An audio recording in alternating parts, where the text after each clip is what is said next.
Hello everyone. आज की इस वीडियो में हम बात करेंगे क्लास 12th की हिस्ट्री। बुक हमारी है तीसरी, यानी थर्ड बुक हम यहाँ पे स्टार्ट कर रहे हैं।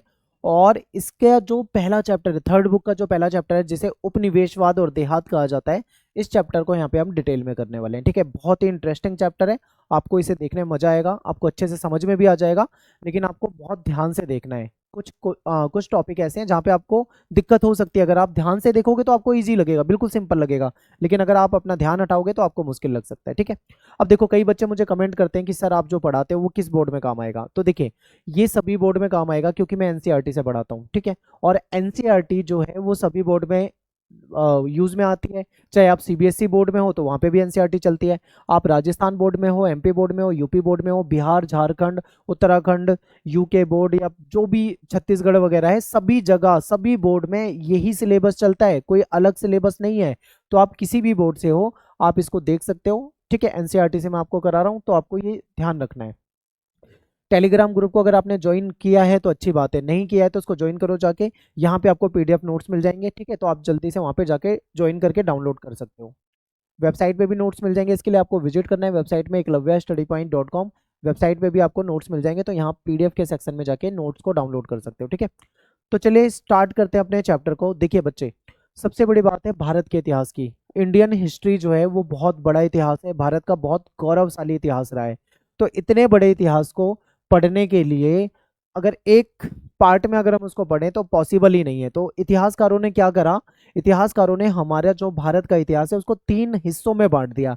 यानी एक बना दिया एंशियंट हिस्ट्री, जिसको हम प्राचीन इतिहास कहते हैं। एक है मध्यकालीन इतिहास, जिसको मिडाइवल हिस्ट्री कहा जाता है। फिर मॉडर्न हिस्ट्री है, जिसको हम आधुनिक इतिहास कहते हैं। ठीक है, तो आपका जो क्लास 12th का सिलेबस है ना, वो भी तीन पार्ट में डिवाइडेड है। आपकी जो बुक 1 थी उसमें हमने पढ़ा था एंशियंट हिस्ट्री को, यानी प्राचीन इतिहास को, जिसमें हमने जैन धर्म, बौद्ध धर्म पढ़ा, हड़प्पा सभ्यता पढ़ा, मौर्य साम्राज्य के बारे में जाना। ठीक है, ये सब हम पढ़ चुके हैं, तो ये प्राचीन इतिहास है।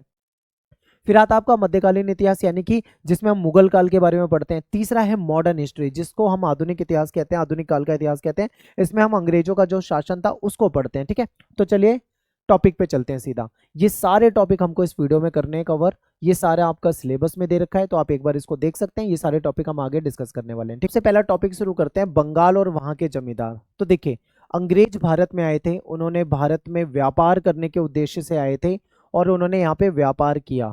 लेकिन व्यापार करते हुए उनको एक चीज समझ में आई कि भारत एक ऐसा देश है जिसके पास संसाधन की कोई कमी नहीं है। ठीक है, यहाँ पे संसाधन बहुत हैं, और यहाँ पे लेबर भी सस्ती मिल जाती है।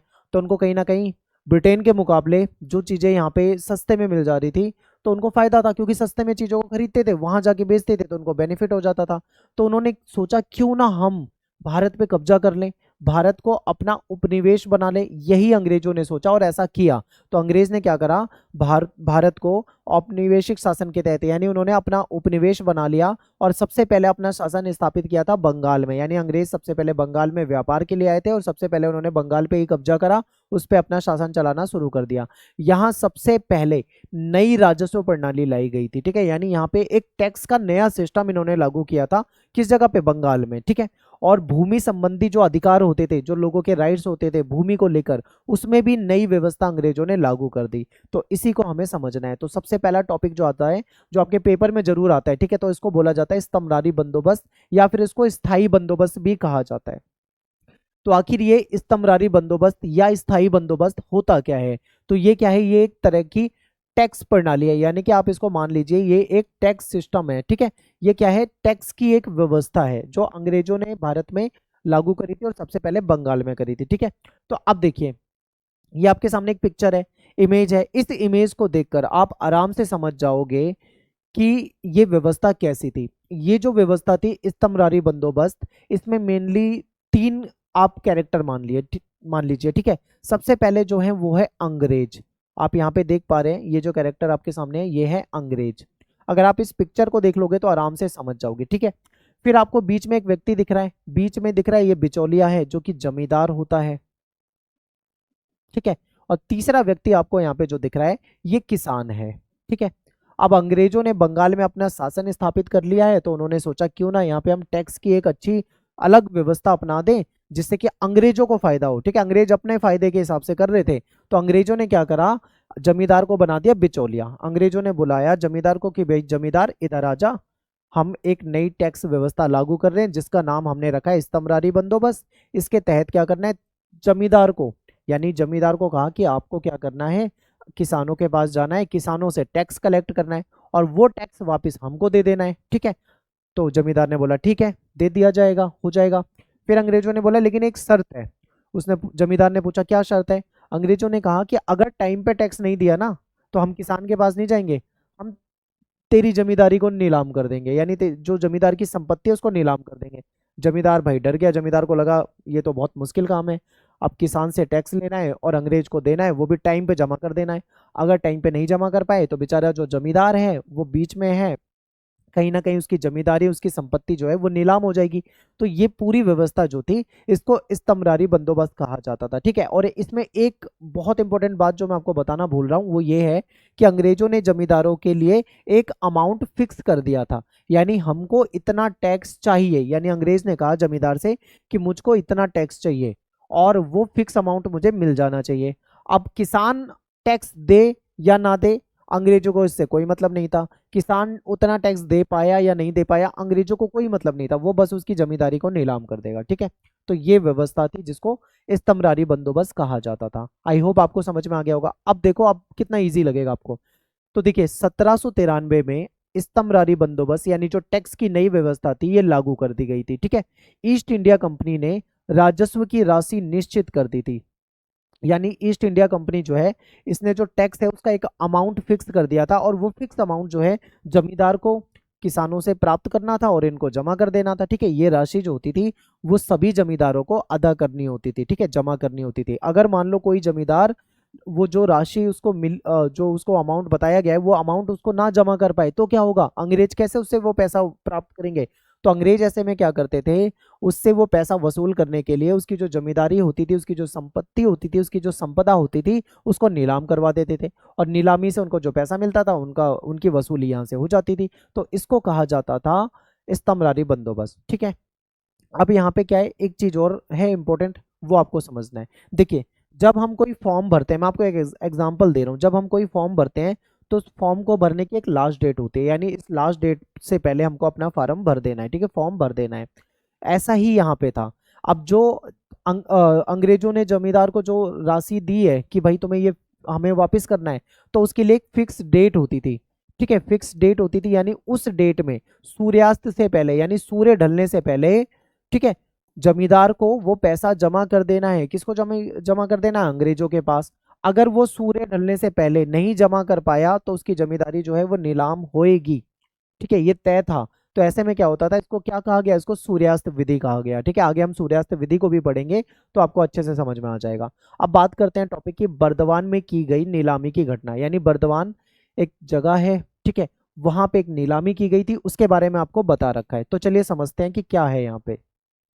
तो देखिए बर्दवान में क्या हुआ कि कोई जमींदार ऐसा रहा होगा जो समय पे टैक्स नहीं जमा कर पाया होगा, यानी किसानों से लेकर अंग्रेजों को टैक्स जमा नहीं कर पाया होगा। इस कारण से उसकी जमींदारी को क्या किया जा रहा था, नीलाम किया जा रहा था। ठीक है, तो समझते हैं। देखिए 1797 में बर्दवान में एक नीलामी की गई थी। ये एक बड़ी सार्वजनिक घटना थी, एक बहुत बड़ी घटना थी। ठीक है, क्योंकि बहुत सारे लोग बुलाए गए थे। बर्दवान का जो राजा था उसकी भू संपदाएं बेची जा रही थी, नीलाम की जा रही थी। बर्दवान के राजा ने राजस्व की राशि नहीं चुकाई थी, इसीलिए तो उसकी नीलामी की जा रही थी, इसलिए उसकी जो संपत्ति थी उसको नीलाम किया जा रहा था। नीलामी में बोली लगाने के लिए बहुत सारे खरीदार लोग आए हुए थे। ठीक है, और संपदा जो थी वो सबसे ऊंची बोली लगाने वाले व्यक्ति को बेच दी गई, क्योंकि यही होता है जब नीलामी की जाती है तो जो सबसे ऊंची बोली लगाता है उसको वो जमीन मिल जाती है। लेकिन कलेक्टर को तुरंत कुछ पता लगा, उसको पता लगा कि ये जो कहानी है इसमें कोई ना कोई अजीब सा पेंच दिखाई दे रहा है, यानी उसको लगा कि ये जो नीलामी हम करा रहे हैं इसमें जो बोली लगाई जा रही है कुछ ना कुछ इसमें गड़बड़ या कोई ना कोई घोटाला चल रहा है। ठीक है, तो ज्यादातर जो खरीदार लोग थे ना जो बोली लगा रहे थे वो राजा के खुद के ही नौकर या उसके एजेंट थे, उसके चमचे थे। उन्होंने राजा की ओर से जमीन को खरीदा था। ठीक है, नीलामी में 95% से अधिक फर्जी बिक्री थी, यानी कि राजा ने क्या करा, राजा ने दिमाग लगाया, अपनी संपत्ति को नीलाम होने से ठीक है, बचाने के लिए उसने क्या करा, अपने ही लोगों को बिठा दिया। उसने बोला राजा ने कि जाओ और खूब ऊंचे ऊंचे दाम लगा देना, लास्ट में जब पैसा देने का टाइम आएगा तो मुकर जाना कि भाई नहीं है पैसा। ठीक है, तो इस तरीके से ये नीलामी रुक जाएगी। ठीक है, फिर अदा ना किए गए राजस्व की समस्या। अब समझिए, अकेले बर्दवान राज की जमीनें ही या संपत्ति है उसको नीलामी हुई हो ऐसा नहीं था, और भी मतलब कई ऐसे जमींदार होते थे जहां की जमींदारियों को ऐसे ही नीलाम किया गया था। ठीक है, 18वीं शताब्दी के अगर हम अंतिम वर्षों में देखें तो बहुत सारे क्षेत्रों में जमींदारों की जो जमींदारी थी उसको बेच दिया गया था। इस्तमरारी बंदोबस्त लागू किए जाने के बाद लगभग लगभग 75% से अधिक जमींदारियां जो थी वो हस्तांतरित कर दी गई थी। ठीक है, ट्रांसफर कर दी गई थी किसी और को।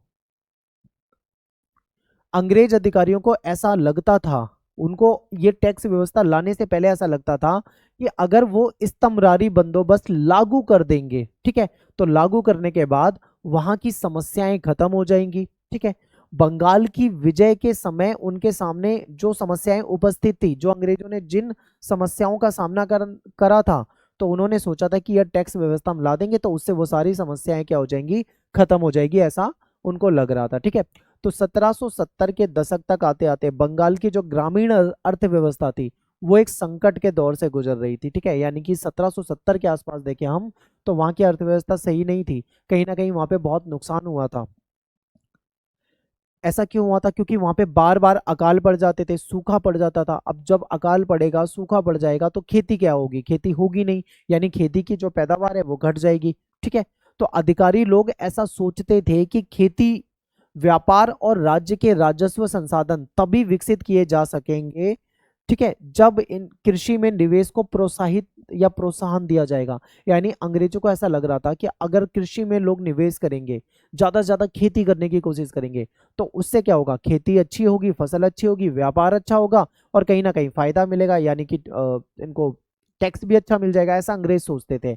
ऐसा तभी किया जा सकेगा जब संपत्ति के अधिकार प्राप्त कर लिए जाएंगे, यानी सबके पास अपनी संपत्ति का अधिकार होगा और राजस्व की मांग की दरों को स्थायी रूप से तय कर दिया जाएगा। यानी अंग्रेजों ने सोचा कि अगर हम जो टैक्स है उस टैक्स का अमाउंट अगर हम फिक्स कर देते हैं तो वो फिक्स करने से सारी समस्या सुलझ जाएगी, ऐसा अंग्रेजों को लग रहा था। ठीक है, यदि राजस्व की मांग स्थायी रूप से निर्धारित कर दी गई तो कंपनी को नियमित राजस्व प्राप्त होगा, यानी अंग्रेजों को नियमित राजस्व प्राप्त होगा। अंग्रेज इस बात को समझ ही नहीं पा रहे थे कि किसान कहाँ से देगा। अगर किसान की संपत्ति, यानी मान लो किसान की संपत्ति क्या होती है, उसकी फसल, उसकी कृषि, अगर किसान के पास कृषि ही नहीं है, उसकी खेती खराब हो जाती है, मान लो फसल नष्ट हो जाती है, सूखा पड़ जाता है, ज्यादा बारिश आ जाती है, कुछ भी रीजन हो सकता है, तो किसान के पास टैक्स देने के लिए पैसा कहाँ से आएगा, सोचो। अंग्रेजों ने ये नहीं सोचा, अंग्रेजों ने बस ये बोल दिया कि इतना पैसा हमको चाहिए और जमींदार ला के दे। ठीक है, तो ऐसे में ही क्या हो रहा था, बहुत सारी समस्या आ रही थी। इस टैक्स व्यवस्था से अंग्रेजों को वो फायदा हुआ नहीं।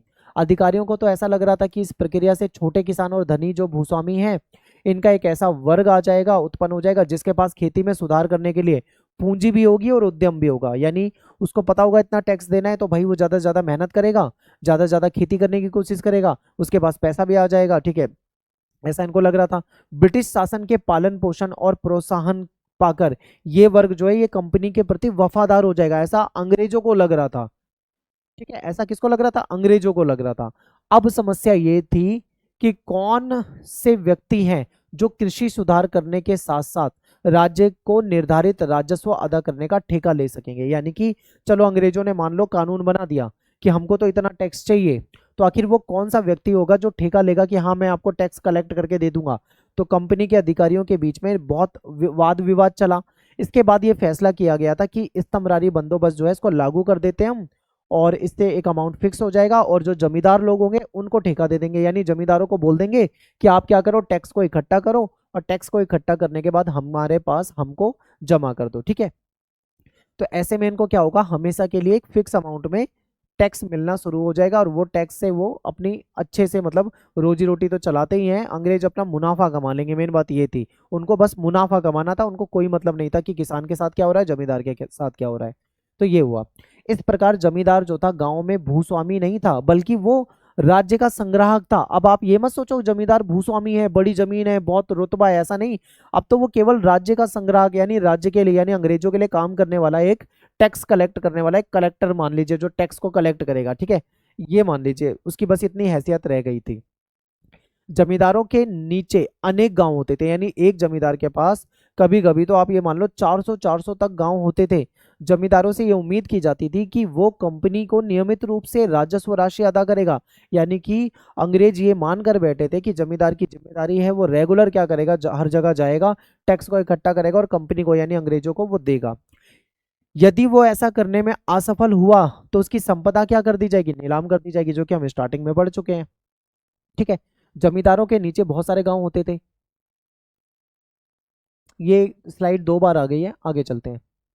राजस्व के भुगतान में जमींदार चूक क्यों करते थे, ये बहुत इंपॉर्टेंट है। राजस्व के भुगतान में यानी टैक्स को जमा करने में जमींदार चूक क्यों करते थे। अब इसको चूक ही पढ़ना है, ठीक है, कहीं कुछ और पढ़ो। तो राजस्व जब जमा करते थे ये लोग तो नहीं दे पाते थे टाइम पे। जमींदार जो लोग थे वो टाइम पे राजस्व नहीं दे पा रहे हैं। क्यों नहीं दे पा रहे हैं, आखिर वो इसमें चूक क्यों करते हैं, क्यों छोड़ देते हैं, टैक्स को नहीं दे पा रहे हैं। तो ये समझिए, ये बहुत इंपॉर्टेंट क्वेश्चन है, पेपर में बहुत ज्यादा आता है। अब जो जमींदार व्यक्ति है वो टैक्स कैसे देगा भाई, जमींदार जो है टैक्स देगा किसानों से जमा करके। अगर मान लो कोई जमींदार है वो किसानों के पास गया और किसानों ने उसको टैक्स ही नहीं दिया, उन्होंने बोला भाई अभी फसल नहीं हुई, ये नहीं हुई, वो नहीं हुई, बहाने बना दिए, और ऐसे में जमींदार के पास ऑप्शन क्या बचा, उसके पास कोई ऑप्शन ही नहीं बचा, वो खाली हाथ ही आएगा। अब वो आगे टैक्स कैसे दे पाएगा, ये सोचिए, जब उसको मिला ही नहीं तो वो कहाँ से देगा। तो ये समस्या आती थी, इसीलिए वो टैक्स नहीं दे पाते थे। तो हमको ये समझना है कि आखिर जमींदार ऐसा क्यों करते थे। तो देखिए, कंपनी को ऐसा लग रहा था कि राजस्व की जो राशि है वो निश्चित करने से कंपनी को निश्चित आय प्राप्त होगी, यानी रेगुलर उनको पैसा मिलना शुरू हो जाएगा। लेकिन ऐसा नहीं हुआ। ठीक है, ऐसा क्यों नहीं हुआ समझिए। जमींदार जो थे वो अपनी राजस्व मांग को अदा करने में बराबर कोताही करते थे, यानी वो जमा नहीं कर पाते थे, जिससे उनका जो बकाया था, उनका जो बकाया अमाउंट था वो बढ़ता जाता था। ठीक है, अब जमींदार के पास बहुत ज्यादा कर्जा हो गया क्योंकि वो आगे नहीं दे पा रहा है। अब इसका कारण क्या है, कारण आखिर था क्या। तो देखिए, जिस समय इन्होंने ये इस्तमरारी बंदोबस्त लागू कर दिया था उस समय अगर हम देखें तो उस समय के हिसाब से ये जो मांगे थी बहुत ऊंची थी, यानी टैक्स बहुत ज्यादा मतलब अमाउंट इन्होंने फिक्स कर दिया। तो ये ऊंची मांगे 1790 के दशक में लागू की गई थी। उस समय क्या था, कृषि की उपज की कीमत बहुत कम थी, यानी जो फसल की कीमत है वो बहुत कम है, लेकिन टैक्स बहुत ज्यादा है। कहने का मतलब है कोई कोई व्यक्ति है उसकी जो सैलरी है वो 10,000 है, ठीक है, और टैक्स तुम उससे ले रहे हो 12,000 का। अब उसकी सैलरी वो कमाता ही नहीं है उतना जितना तुम उससे टैक्स ले रहे हो, तो कहां से वो बेचारा दे पाएगा। तो ये था, यानी फसल की कीमत उतनी है नहीं, लेकिन टैक्स जो है वो बहुत ज्यादा ले रहे हैं, जिससे किसानों के लिए जमींदार को उनकी जो राशि चुकाना है वो बहुत मुश्किल हो जाता था। इसलिए किसान लोग जो थे वो नहीं दे पाते थे उतना पैसा। ठीक है, जब जमींदार को किसान राजस्व देगा ही नहीं तो जमींदार आगे कंपनी को राजस्व कैसे दे सकता है, आप सोचिए। राजस्व तो निर्धारित था, यानी टैक्स तो फिक्स था। अब अंग्रेजों को इससे मतलब थोड़ी था कि सामने वाला उसको दे रहा है टैक्स या नहीं दे रहा है टाइम पे, उसको कोई मतलब नहीं था। तो अमाउंट फिक्स था, फसल अच्छी हो या फसल खराब हो या फसल में आग लग जाए, फसल डूब जाए, चाहे अकाल आ जाए, अंग्रेजों को कोई मतलब नहीं था, उनको एक फिक्स अमाउंट में टैक्स चाहिए था। ये व्यवस्था थी, इसीलिए क्या हो रहा था कि टैक्स जमा नहीं हो पाता था। फिर दूसरा एक पॉइंट है सूर्यास्त विधि। मैं आपको शुरू में ही बता चुका हूं, मैंने आपको शुरू में सब कुछ बता दिया है। ठीक है, सूर्यास्त विधि। अब जैसे कि हम कोई फॉर्म भरते हैं उसकी लास्ट डेट होती है, लास्ट डेट से पहले हमको फॉर्म भर देना होता है। इसी तरीके से जमींदारों को टैक्स भरने की लास्ट डेट होती थी कि भाई फलानी दिन में फलानी तारीख को हमें इतने मतलब इस दिन को इतनी तारीख को शाम को सूरज ढलने से पहले पहले हमको अपना टैक्स जमा कर देना है। ये होता था जमींदारों के सामने। ठीक है, तो सूर्यास्त विधि जो है ये इसके अकॉर्डिंग निश्चित तारीख होती थी, उस निश्चित तारीख में सूर्य ढलने से पहले भुगतान जरूरी था, यानी कि जमींदार लोगों को सूर्य ढलने से पहले पैसा अंग्रेजों के पास जमा करा देना जरूरी होता था। ठीक है, तो ये समझना था आपको। इस्तमरारी बंदोबस्त ने जमींदार की शक्ति को किसान से राजस्व इकट्ठा करने और अपनी जमींदारी का प्रबंध करने तक ही सीमित कर दिया था। इस्तमरारी जो बंदोबस्त है इसमें क्या था, जमींदार की जो पहले जमींदार ताकतवर होता था, लेकिन अब जमींदार की वो ताकत नहीं रह गई। अब उसका बस एक ही काम है कि तुम्हें किसान से टैक्स लेना है और हमारे पास जमा करना है, बस उसकी ताकत यहीं तक सीमित रह गई थी। कंपनी जो थी जमींदारों को नियंत्रित रखना चाहती थी, कंट्रोल में रखना चाहती थी, उनकी स्वायत्ता, उनके जो अधिकार वगैरह थे उसको भी कहीं ना कहीं सीमित करना चाहती थी। ठीक है, और जमींदार की सैन्य टुकड़ियां होती थी इनके पास। कभी एक जमाना था जब जमींदार के पास खुद की सेना भी होती थी, सैन्य टुकड़ियां होती थी, किले होते थे, सब होता था। लेकिन इन्होंने क्या करा, उसको भी भंग कर दिया, यानी वो उसको भी कहीं ना कहीं बर्दाश्त नहीं कर रहे थे। उनकी कचहरी को कंपनी द्वारा नियुक्त कलेक्टर की देखरेख में रख दिया गया, यानी उनकी जो कचहरी होती थी उसको भी अब अंग्रेजों के द्वारा जो कलेक्टर रखा गया वो देखेगा। जमींदारों से स्थानीय न्याय और स्थानीय पुलिस की व्यवस्था करने की शक्ति भी छीन ली थी। एक समय में था जमींदार न्याय करते थे, ठीक है, कहीं ना कहीं बहुत बड़ा रुतबा होता था जमींदार का, वो शक्ति भी अंग्रेजों ने छीन ली है। जमींदारों के अधिकार पूरी तरीके से सीमित कर दिए गए हैं, यानी बहुत कम अधिकार जमींदारों के पास बचे थे, ऐसा अंग्रेजों ने कर दिया था, यानी जमींदारों को कंट्रोल कर दिया था। राजस्व इकट्ठा करने के समय जमींदार का एक अधिकारी जिसे अमला कहा जाता था, बहुत इंपॉर्टेंट है याद रखना, अमला कहा जाता था, हर गांव में आता था, लेकिन राजस्व संग्रहण में कई समस्याएं आती थी। अब देखो अमला आ रहा है, अमला कौन है? जमींदार का अधिकारी है। जमींदार ने भी तो अपने नीचे अधिकारी रखे हुए हैं जो टैक्स इकट्ठा करेंगे। तो वो गांव में आता था, लेकिन राजस्व संग्रहण करने में उसको बहुत सारी समस्याएं आती थी। कभी कभी खराब फसल होने के कारण या नीची कीमतों के कारण किसान जो थे वो टैक्स की जो अमाउंट होता था उसको चुका नहीं पाते थे, तो बहुत समस्याएं जो आती थी उसका सामना ये करते थे। कभी कभी किसान क्या करते थे, जानबूझ के नहीं देते थे, उनके पास है मतलब मान लो पैसा, लेकिन वो दे नहीं रहे, वो लेट कर रहे हैं। क्यों देरी इसलिए करते थे? क्योंकि उनको भाई फायदा, क्योंकि जोतदार होते थे वो जोतदार उनको भड़काते थे। तो देखिए धनवान किसान और गांव का मुखिया, जोतदार और मंडल जमींदार को परेशानी में देखकर बहुत खुश होते थे। उनको पता था कि जमींदार की शक्ति जो है वो कम कर दी गई है, इसके पास अधिकार नहीं रह गए हैं, अब बस ये टैक्स इकट्ठा करता है और वहां जमा करता है अंग्रेजों के पास। तो उनको मजा आता था उसको परेशान करने में। तो कई बार क्या करते थे किसान लोग जो है जानबूझकर टैक्स नहीं देते थे, जिससे कि जमींदार की जमींदारी नीलाम होती थी, तो उन्हें मजा आ जाता था, ठीक है। क्योंकि जमींदार आसानी से उन पर अपनी ताकत का इस्तेमाल नहीं कर सकते थे, ये बड़ी बात है, क्योंकि अब उनकी शक्ति सीमित हो गई है, अपनी ताकत का इस्तेमाल भी नहीं कर सकते हैं ये, इसलिए कहीं ना कहीं इनको ऐसी हरकत करने में मजा आता था। आगे देखो, जमींदार जो थे वो बाकीदारों पर मुकदमा तो चला सकता था, लेकिन आपको पता है कानूनी प्रक्रिया बहुत लंबी है। मान लो जमींदार किसी किसान के पास गया, बोला टैक्स जमा कर, किसान ने बोला अभी नहीं है, ठीक है, अभी नहीं, बाद में ले लेना। अब जमींदार कह रहा है भाई उससे कि मैं केस कर दूंगा, तो वो कहेगा कर दे, ठीक है, कर दो केस, कर दो। केस कर दोगे तो उससे क्या होगा, केस लंबा चलेगा, पता लगे 10 साल चल रहा है, 5 साल चल रहा है, तो उसमें कोई फायदा जमींदार को होना नहीं है कानूनी केस करके। तो ये था 1798 में बर्दवान जिले में ही राजस्व भुगतान के लगभग लगभग 30,000 से अधिक मामले लंबित पड़े हुए थे। यानी पहले से कोर्ट में अगर हम देखें तो इतने सारे मामले अटके पड़े हैं, तो आगे से कोई नया केस करके फायदा क्या है, कुछ होना तो था नहीं यहाँ पे। तो ये था। अब नेक्स्ट नेक्स्ट टॉपिक है जोतदारों का उदय। यहाँ तक आपने क्या समझा? आपने ये समझा कि जो जमींदार लोग होते थे उनकी क्या जिम्मेदारी थी, पहले वो कितने ताकतवर होते थे, अंग्रेजों ने उनकी ताकत को कैसे कम कर दिया था और उनको टैक्स इकट्ठा करने की जिम्मेदारी जो दे दी थी, ये हमने अभी तक समझा है, ठीक है। अब एक नया वर्ग है जिसे जोतदार कहा जाता है। तो जोतदार जो है उसको समझते हैं। जोतदार जो है ये बहुत अमीर होते थे, ठीक है, जमींदारों से ये बहुत चिढ़ते थे। तो समझिए आखिर ये है क्या।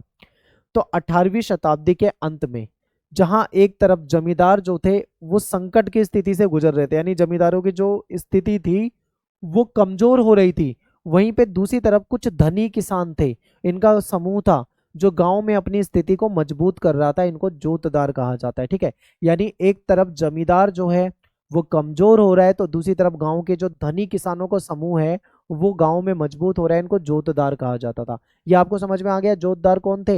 ये धनी किसानों का समूह होता था, ठीक है। आगे देखो, फ्रांसिस बुकानन ने जब उत्तरी बंगाल के दिनाजपुर जिले का सर्वे किया था, तब उसने धनी किसानों के इस वर्ग यानी जोतदार के बारे में विवरण लिखा था, ठीक है। यानी कि जो बुकानन है उसने भी जोतदार वर्ग के बारे में लिखा है। तो 19वीं शताब्दी के प्रारंभिक वर्षों तक अगर हम देखें तो जोतदार जो थे इन्होंने जमीन के बड़े बड़े हिस्सों पर, कभी कभी तो आप ये लगा लो कि कई हजार एकड़ में जो फैली हुई जमीन होती थी वो इन्होंने हासिल कर ली थी। यानी इनके पास बहुत सारी जमीनें होती थी जोतदारों के पास, और जिसके पास जमीन बहुत सारी होती थी वो बहुत अमीर होता था, वो बहुत पैसे वाला माना जाता था, ठीक है, उसका रुतबा भी होता था। स्थानीय व्यापार में देखें या साहूकार के कारोबार में देखें, इस पे भी पूरा का पूरा कंट्रोल किसका होता था? जोतदार का होता था। यानी जोतदार जो है वो जमींदार के मुकाबले में ज्यादा ताकतवर है। जोतदार द्वारा गरीब जो काश्तकार होते थे, ठीक है, उन पर शक्ति का प्रयोग किया जाता था। यानी जो गरीब किसान लोग हैं या मजदूर लोग हैं कहीं ना कहीं उस पर भी ये शक्ति का प्रयोग करते थे, ठीक है।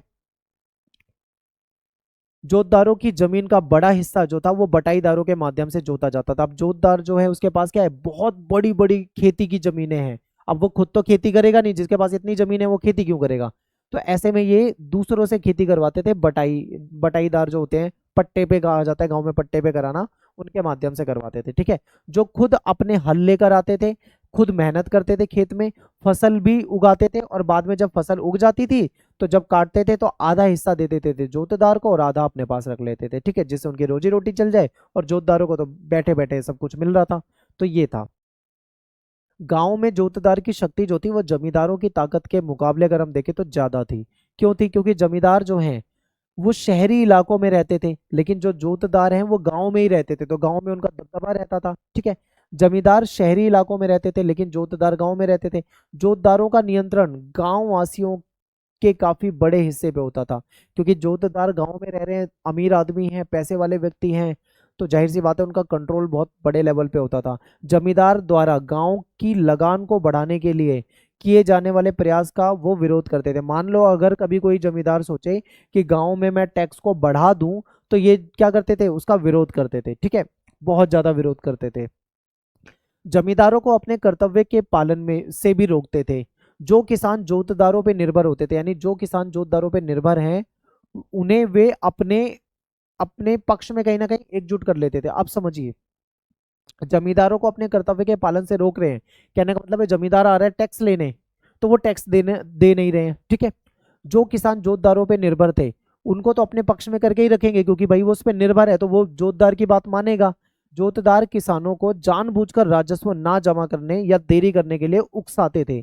वो जैसे जोतदार है वो किसानों को कहते थे कि जब जमींदार आएगा यहाँ पे टैक्स लेने, तो उसको मना कर देना कि हमारे पास नहीं है, या फिर बोलना बाद में ले लेना। इस तरीके से उसको मतलब परेशान करते थे, क्योंकि उसकी जमींदारी नीलाम होगी तो ये खरीद लेंगे, तो इनको ये भी फायदा था। क्योंकि राजस्व अगर समय पे नहीं जमा करा जाएगा तो जमींदार की जमींदारी जो है नीलाम की जाती थी। ऐसे में जोतदार जो होते थे वो खुद ही खरीद लेते थे, पैसा बहुत था इनके पास तो जमींदारी खरीद लेते थे। और उत्तरी बंगाल में देखें तो जोतदार जो थे बहुत ज्यादा ताकतवर होते थे, इनके पास बहुत ज्यादा जमीनें थी और बहुत ज्यादा पैसा था, समाज में इनका रुतबा भी था। ठीक है, धनी किसान और गांव के मुखिया लोग भी बंगाल के अन्य भागों में प्रभावशाली बनकर उभरे। अब ये मत सोचना केवल जोतदार जो है वही, जो मुखिया वगैरह होते थे वो भी ताकतवर थे। कुछ जगह पर इनको हवलदार, कुछ स्थान पे इनको मंडल या गाटीदार भी कहा जाता था। ठीक है, तो ये इनके अलग अलग नाम हैं। अब करते हैं अगले टॉपिक को डिस्कस, जमींदारों की ओर से प्रतिरोध। अब हमने यहाँ पे क्या समझा कि जमींदार लोग जो थे उनकी जमींदारियों को नीलाम कर दिया जाता था अगर वो समय पर टैक्स को जमा नहीं कर पाते थे। कई बार तो ऐसा होता था कि जमींदार की कोई गलती भी नहीं होती थी लेकिन फिर भी उसकी जमींदारी नीलाम हो जाती थी। अब मान लो कोई जमींदार जाता है किसान के पास, उसे कहता है कि भाई मुझे टैक्स की राशि दे दो, किसान मना कर देता है, कहता है कि भाई नहीं है मेरे पास पैसा, अभी बाद में लेना। तो ऐसे में जमींदार की थोड़ी गलती है, क्योंकि जमींदार को तो मिला नहीं, लेकिन जमींदार की जमींदारी तो नीलाम कर देते थे अंग्रेज। तो ऐसे में क्या जमींदार विरोध नहीं करेंगे? आपके मन में क्वेश्चन आना चाहिए, क्या जमींदार इस बात का विरोध नहीं करेंगे? तो बिल्कुल करेंगे। तो जमींदारों ने क्या करा, विरोध भी करा और अपनी जमींदारी को बचाने के कुछ तरीके भी ढूंढ लिए। तो क्वेश्चन ये भी आता है कि जमींदार किस प्रकार से अपनी जमींदारी को नीलाम होने से बचा लेते थे। ठीक है, तो चलिए समझते हैं। तो देखिए, जमींदारों की ओर से प्रतिरोध, जमींदार जो थे वो किस प्रकार से अपनी जमीनों को यानी अपनी संपत्ति को नीलाम होने से बचाते थे। आपके पेपर में ये क्वेश्चन हमेशा पूछा जाता है, तो बहुत इंपॉर्टेंट क्वेश्चन है, बहुत ध्यान से आपको देखना है। ठीक है, अब बात करते हैं, पहला पॉइंट है हमारा फर्जी बिक्री। अब ये जो बच्चे फर्जी बिक्री है, इसका मतलब क्या है? हमने इसे पहले पढ़ा हुआ है कि जमींदार की जब जमींदारी नीलाम होती थी तो जमींदार क्या करता था, अपने ही चेले जो उसके एजेंट वगैरह होते थे, जो उसके खुद के लोग होते थे, उनको वहां पे बिठा देता था और कहता था कि ऊंची ऊंची बोलियां लगाओ। तो जब बोली शुरू होती थी तो उसके ही लोग उसकी जमींदारी को खरीद लेते थे ऊंची बोली लगा के। ठीक है, अब ऐसे में क्या होता था, उनके नाम पे वो जमींदारी कर दी गई, लेकिन अब पैसा जमा करना है क्योंकि पैसा भी देना होगा, जिसने सबसे ऊंची बोली लगाई है वहां पे वो पैसा देने से मना कर देता था। तो यहाँ पे क्या था, नीलामी वाली वो जो प्रोसेस थी वो रद्द हो जाती थी, फिर दोबारा से नीलामी होगी, तो ये सब चलता था। तो फर्जी बिक्री बहुत इंपॉर्टेंट है, इसको समझते हैं। तो देखिए, फर्जी बिक्री जो था एक ऐसी तरकीब थी जिसे जमींदार अपनी जमींदारी बचा लेते थे, यानी जिसके द्वारा जमींदार जो थे अपनी जमींदारी बचा लेते थे। एग्जाम्पल है, बर्दवान के राजा जो थे, इन्होंने पहले तो अपनी जमींदारी का कुछ हिस्सा अपनी माता के नाम दे दिया, यानी उसकी जो संपत्ति थी उसका कुछ हिस्सा उसने अपनी माता के नाम कर दिया। क्यों? क्योंकि अंग्रेज जो थे वो स्त्रियों की संपत्ति, यानी वो संपत्ति जो महिला के नाम पर है उसको नहीं छीन सकते थे, ठीक है। तो इसने एक तरीका तो ये अपनाया, और दूसरा तरीका क्या अपनाया था कि फर्जी बोली लगवा दी थी, ठीक है। तो उसके बाद जमींदार की संपत्ति की नीलामी के समय उसने अपने ही आदमियों को भेज दिया था जो कि ऊंची बोली लगा रहे थे, और वहां पे उन्होंने उसकी संपत्ति को खरीद लिया था। बाद में पता लगा कि ये तो फर्जी बोली थी, ठीक है। तो आगे चलकर उन्होंने खरीद की राशि देने से मना कर दिया। फिर उनकी जो भू संपदा थी उसको दोबारा बेचना पड़ा। मान लो पहली बोली लगी, पैसा नहीं मिला, तो दोबारा से वही प्रोसेस होगी। तो इस तरीके से उनको टाइम मिल जाता था, ठीक है। एक बार फिर से जमींदार के एजेंटों ने क्या करा, जमीन को खरीद लिया और बाद में पैसे देने से मना कर दिया। एक बार फिर नीलामी करानी पड़ी और फिर वही प्रोसेस होता रहा। जब बार बार यही होता रहा, ऐसी ही मतलब घटनाओं को दोहराया दोहराया गया, तो ऐसे में एक समय ऐसा आया कि भाई कोई बोली ही नहीं लगाने वाला मिला। जब बोली लगाने वाला नहीं मिला तो अंत में कम पैसे देकर जमींदार जो था उसको ही बेचना पड़ा। उसने ही वापस अपनी जमींदारी खरीद ली, अपनी संपत्ति खरीद ली, वो भी थोड़े से पैसे में।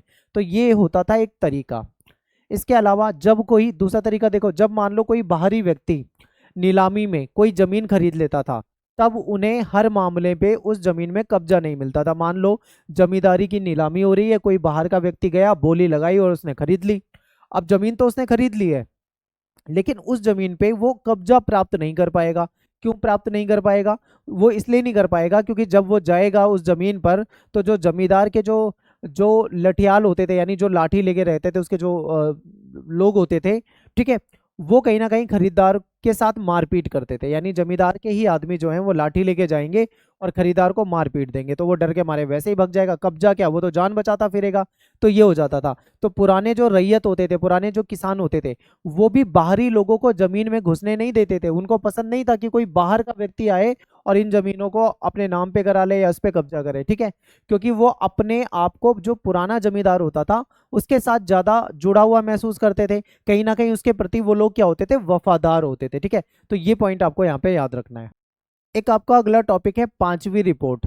ये जो पांचवी रिपोर्ट है ये भी इंपॉर्टेंट टॉपिक है, यहाँ से आपके पेपर में क्वेश्चन पूछा जाता है। तो ये पांचवी रिपोर्ट जो टॉपिक है इसको समझते हैं। तो आखिर देखो, इसका ये जो रिपोर्ट है इसका नाम कैसे पड़ा पांचवी रिपोर्ट? इसका पहली, दूसरी, तीसरी रिपोर्ट भी तो पढ़ सकता था, लेकिन पांचवी रिपोर्ट क्यों पढ़ा, पहले तो आपको ये समझना है। तो चलिए देखते हैं। देखिए क्या हुआ था, 1813 में जो ब्रिटेन की संसद थी, यानी जो ब्रिटिश संसद थी, वहां पे एक रिपोर्ट पेश की गई थी। और इस रिपोर्ट में भारत में जो ईस्ट इंडिया कंपनी है, ठीक है, जो ईस्ट इंडिया कंपनी है जो भारत में अपना व्यापार चला रही थी, इसके प्रशासन तथा क्रियाकलाप के विषय में जानकारी दी, ठीक है। ये यहाँ पे व्यापार भी चलाती थी और इसने उपनिवेश तो बना ही लिया था भारत को, यानी भारत को गुलाम बना लिया था और भारत पे अपना शासन भी चला रही थी। तो इस ईस्ट इंडिया कंपनी के प्रशासन पे, उसके काम करने के तरीके पे एक रिपोर्ट प्रस्तुत की गई थी। कहाँ पे? ब्रिटेन, क्योंकि वहां की वो कंपनी थी। तो ब्रिटेन में एक रिपोर्ट पेश की गई थी, और ये उन रिपोर्टों में जो रिपोर्ट लाई गई थी उसमें ये 5वें नंबर की रिपोर्ट थी, इसीलिए इसका नाम पड़ गया पांचवी रिपोर्ट। अब आपको पता लग गया ना इसको पांचवी रिपोर्ट क्यों कहते हैं, पहली, दूसरी, तीसरी, चौथी क्यों नहीं कहते हैं? क्योंकि ये पांचवी रिपोर्ट थी जो वहां पे पेश की गई थी। और इसमें भारत में जो ईस्ट इंडिया कंपनी थी उसके प्रशासन के बारे में चर्चा की गई थी। और इस रिपोर्ट में अगर आप देखोगे तो इस रिपोर्ट में आपको जो कंपनी काम कर रही थी उसका काम करने का जो तरीका था, जो गलत तरीका था, वो दिखाया गया था, ठीक है। ये रिपोर्ट जो थी 1002 पन्नों की थी, यानी एक बड़ी रिपोर्ट थी। इसमें जमींदार और रैयत की अर्जियां थी। जो जमींदार लोग थे, जो उन्होंने अपनी अर्जियां दी होंगी, या जो किसान थे, रैयत मतलब किसान जो थे, उन्होंने जो अर्जियां दी होंगी, एप्लीकेशन जो लगाई होगी, ठीक है, कोई कंप्लेन की होगी, वो चीजें इसमें थी। अलग अलग जिलों के जो कलेक्टर थे, इनकी रिपोर्ट थी उसमें। और इसमें राजस्व, जो टैक्स होता था, उसके बारे में डिटेल में जो उसके जो भी मतलब उसके डेटा था, ठीक है, जो भी उसके आंकड़े थे, उससे रिलेटेड इसमें तालिकाएं थी। अधिकारियों के द्वारा बंगाल और मद्रास के राजस्व तथा न्यायिक प्रशासन पर लिखित टिप्पणियां थी। यानी जो अधिकारी होते थे, जो ब्रिटिश अधिकारी होते थे, उन्होंने बंगाल में और जो मद्रास में जो राजस्व हो गया है, जो टैक्स हो गया, या फिर वहाँ पे जो भी न्यायिक प्रशासन है, उसके बारे में जो भी कमेंट लिखा था, जो भी उनको सही लगा होगा उस टाइम पे, वो चीज़ें थी, वो सारी चीज़ों को कलेक्ट करके इस रिपोर्ट में प्रस्तुत किया गया था, ठीक है। क्योंकि 1002 पन्नों की रिपोर्ट थी तो कोई छोटी रिपोर्ट नहीं होगी। कंपनी ने 1760 के दशक के मध्य में जब से बंगाल में अपने आप को स्थापित किया था, तभी से इंग्लैंड में उसके जो क्रियाकलाप है उस पर बारीकी से नजर रखी जा रही थी। इंग्लैंड इसलिए उस पर नजर रख रहा था क्योंकि उसके देश की कंपनी थी, और वो ये भी देखना चाह रहा था कहीं ऐसा ना हो कि वहां पे ये मतलब ज्यादा पैसा कमाए और देश तक वो ना पहुंचे। इस चीज पे भी नजर रखी जाती थी, ठीक है, इस पे खूब चर्चा वहां पे होती थी। ब्रिटेन में ऐसे बहुत से समूह थे जो भारत तथा चीन के साथ व्यापार करना चाहते थे, लेकिन ईस्ट इंडिया कंपनी के एकाधिकार का विरोध करते थे। अब ये क्यों इस पे बारीकी से नजर रखी जा रही है, इसका एक और कारण है। देखिए क्या था कि भारत में जो अंग्रेजों की कंपनी थी जिसका नाम था ईस्ट इंडिया कंपनी, इसको व्यापार पे एक अधिकार मिला हुआ था। एक अधिकार का मतलब है कि यही व्यापार कर सकती है, वहां के अन्य लोग चाहें तो वो व्यापार नहीं कर सकते, ईस्ट इंडिया कंपनी ही करेगी व्यापार। वहां पे और भी व्यापारी थे जो चाहते थे वो भी भारत के साथ व्यापार करके मुनाफा कमाए, चाइना के साथ व्यापार करके मुनाफा कमाए, लेकिन उनको परमिशन नहीं थी। केवल परमिशन किसको थी? एक ग्रुप को, जिसको ईस्ट इंडिया कंपनी कहा जाता है। इसलिए वो लोग इसका विरोध करते थे, क्योंकि यहाँ पे निजी व्यापारियों की संख्या बढ़ती जा रही थी जो भारत के साथ होने वाले व्यापार में हिस्सा लेना चाहते थे। ठीक है, ब्रिटेन के बहुत सारे ऐसे व्यापारी लोग थे जो भारत के साथ व्यापार करना चाहते थे, लेकिन उनको परमिशन नहीं थी, इसलिए वो लोग इसका विरोध करते थे। ब्रिटेन के जो उद्योगपति हैं या ब्रिटिश विनिर्माता हैं, ठीक है, जो मैन्युफैक्चरर हैं, जो भारत का बाजार खुलवाने के लिए उत्सुक थे, क्योंकि उनको पता था अगर उनका व्यापार भारत में हो जाता है तो उनको कहीं ना कहीं बहुत ज्यादा लाभ होगा, लेकिन परमिशन इनको मिल नहीं रही थी, तो ये इसका विरोध करते थे। ठीक है, ब्रिटेन में ऐसे बहुत से समूह थे जो कहीं ना कहीं, ये दो बार आ गई स्लाइड, माफी चाहता हूं इसके लिए। तो कई राजनीतिक समूह जो थे उनका ये कहना था कि बंगाल पर जो विजय मिली है, यानी बंगाल पे जो अंग्रेजों ने विजय प्राप्त की है, केवल ईस्ट इंडिया कंपनी को तो इसका फायदा मिल रहा है, लेकिन पूरे ब्रिटेन को फायदा नहीं मिल रहा है। कहने का मतलब है कि समझ रहे हो कि जो संसाधन भारत के हैं जिसका दोहन ईस्ट इंडिया कंपनी कर रही है, ये ब्रिटेन की कंपनी है, तो पूरा फायदा ब्रिटेन को मिलना चाहिए ना, ईस्ट इंडिया कंपनी को मिलना चाहिए, लेकिन ब्रिटेन को भी मिलना चाहिए। लेकिन इनका कहना था कि केवल फायदा ईस्ट इंडिया कंपनी ले रही है, ब्रिटेन को उतना फायदा नहीं मिल पा रहा है, पूरे ब्रिटेन को इसका कोई फायदा नहीं मिल पा रहा है इतना ज्यादा। कंपनी का कुशासन यानी कंपनी का शासन जो था बहुत बेकार था, अव्यवस्थित था। प्रशासन के विषय में प्राप्त जो सूचनाएं थी उसमें बहुत बहस चल रही थी ब्रिटेन में कि ये ईस्ट इंडिया कंपनी है, अपने देश की कंपनी है, लेकिन वहां पे जाके ऐसा ऐसा कर रही है। ठीक है, वहां पे भ्रष्टाचार बहुत ज्यादा है, लालच में पड़े हुए लोग हैं, ये सारी बातें यहाँ पे खूब चर्चा होती थी। तो कंपनी के जो अधिकारी थे वो लालची थे, भ्रष्टाचारी हो गए थे। ठीक है, बहुत मतलब पैसा, करप्शन बहुत था, और ये न्यूज़ ज़्यादातर ब्रिटेन के समाचार पत्रों में छपा करती थी, लोग इसको पढ़ते थे, तो वो समझते थे कि भाई किस तरीके से वहाँ पे चल रहा है सिस्टम। इसके बाद ब्रिटिश संसद ने भारत में कंपनी के शासन को कंट्रोल करने के लिए 18वीं शताब्दी के अंतिम दशकों में कई अधिनियम पारित करे। अब ब्रिटिश संसद में क्या हुआ, बहुत चर्चाएं हुई, बहुत सारी कंप्लेन आ रही थी ईस्ट इंडिया कंपनी के काम करने के तरीके पे। बार बार कहा जा रहा था कि भाई भ्रष्टाचार बहुत करते हैं, अधिकारी जो हैं लालची बहुत ज्यादा हैं। तो इसलिए ब्रिटेन ने सोचा, संसद ने सोचा, उनकी संसद ने, कि इसको हम कंट्रोल करते हैं। तो कंट्रोल करने के लिए उन्होंने बहुत सारे कानून बना दिए, नए सारे अधिनियम लेकर आ गए, बहुत सारे कानून इन्होंने बना दिए। ठीक है, कंपनी को मजबूर किया गया कि वो भारत के प्रशासन के विषय में रेगुलर सारी रिपोर्ट भेजा करे। ठीक है, संसद को चाहिए सारी रिपोर्ट, एक एक घटना, एक एक जो फैसला लिया जा रहा है, सारी रिपोर्ट वहां पे जानी चाहिए। और कंपनी के कामकाज की जांच करने के लिए कई समितियां भी इन्होंने बना दी कि कंपनी किस प्रकार से काम कर रही है, कामकाज उसका क्या है, उसकी जांच करने के लिए इन्होंने क्या करा, समिति बना दी। पांचवी रिपोर्ट एक ऐसी ही रिपोर्ट है जो एक प्रवर समिति द्वारा तैयार की गई थी। ठीक है, ये जो पांचवी रिपोर्ट है ये भी इसी प्रकार की एक रिपोर्ट थी। ये रिपोर्ट भारत में ईस्ट इंडिया कंपनी के शासन के स्वरूप पर ब्रिटिश संसद में गंभीर जो वाद विवाद था उसका आधार बनी थी, क्योंकि इसी रिपोर्ट के आधार पे ब्रिटेन की संसद में बहुत चर्चा हुई थी, खूब वाद विवाद हुआ था। ठीक है, पांचवी रिपोर्ट में उपलब्ध जो सबूत हैं वो बहुत इंपॉर्टेंट है, लेकिन फिर भी इस रिपोर्ट पर पूरा भरोसा नहीं किया जाना चाहिए। क्यों? क्योंकि ये भी जानना जरूरी है कि रिपोर्ट को किसने लिखा था और किस उद्देश्य से लिखा था। तो अंग्रेजों के द्वारा ही लिखा गया होगा। ठीक है, किस उद्देश्य से लिखा गया होगा ये भी आप समझ रहे हो, क्योंकि उनका उद्देश्य क्या था, केवल भारत को लूटना था, तो इसलिए इस पे पूरा विश्वास नहीं किया जा सकता है। ठीक है, पांचवी रिपोर्ट लिखने वाले कंपनी के जो कुप्रशासन की आलोचना करने पे तुले हुए थे। जो पांचवी रिपोर्ट को लिख रहे थे उन्होंने कंपनी का जो काम करने का तरीका था उसकी खूब आलोचना करी थी। जमींदारी नीलाम होना, जमींदारी बचाने के लिए जो नए नए हथकंडे अपनाए जाते थे वो भी लिखा था। सारी बातें इस रिपोर्ट में आपको देखने को मिलेगी। ठीक है, रिपोर्ट में डिटेल में लिखा गया था सब कुछ। तो यहाँ पे हमारा एक टॉपिक जो था वो बिल्कुल खत्म हो जाता है, बिल्कुल खत्म। यहाँ तक आपको समझ में आ गया होगा। अब एक नया टॉपिक शुरू हो जाता है, कुदाल और हल, इसके बीच की लड़ाई। अब ये कुदाल और हल जो है, इसके बीच लड़ाई थोड़ी हो रही है कोई, ये प्रतीक है। किस चीज के प्रतीक है वो आगे हम समझेंगे। कुदाल और हल दोनों एक तरीका बता रहे हैं कृषि का। जैसे हल जो है ये एक आधुनिक तरीका है जिसमें एक तरह से स्थायी कृषि करी जाती है। तो ये दूसरा तरीका है जो कुदाल वाला, ये प्राचीन तरीका है, पुराना तरीका है। इसमें कहीं ना कहीं ये पहाड़ी इलाकों में ये यूज होता है, ठीक है।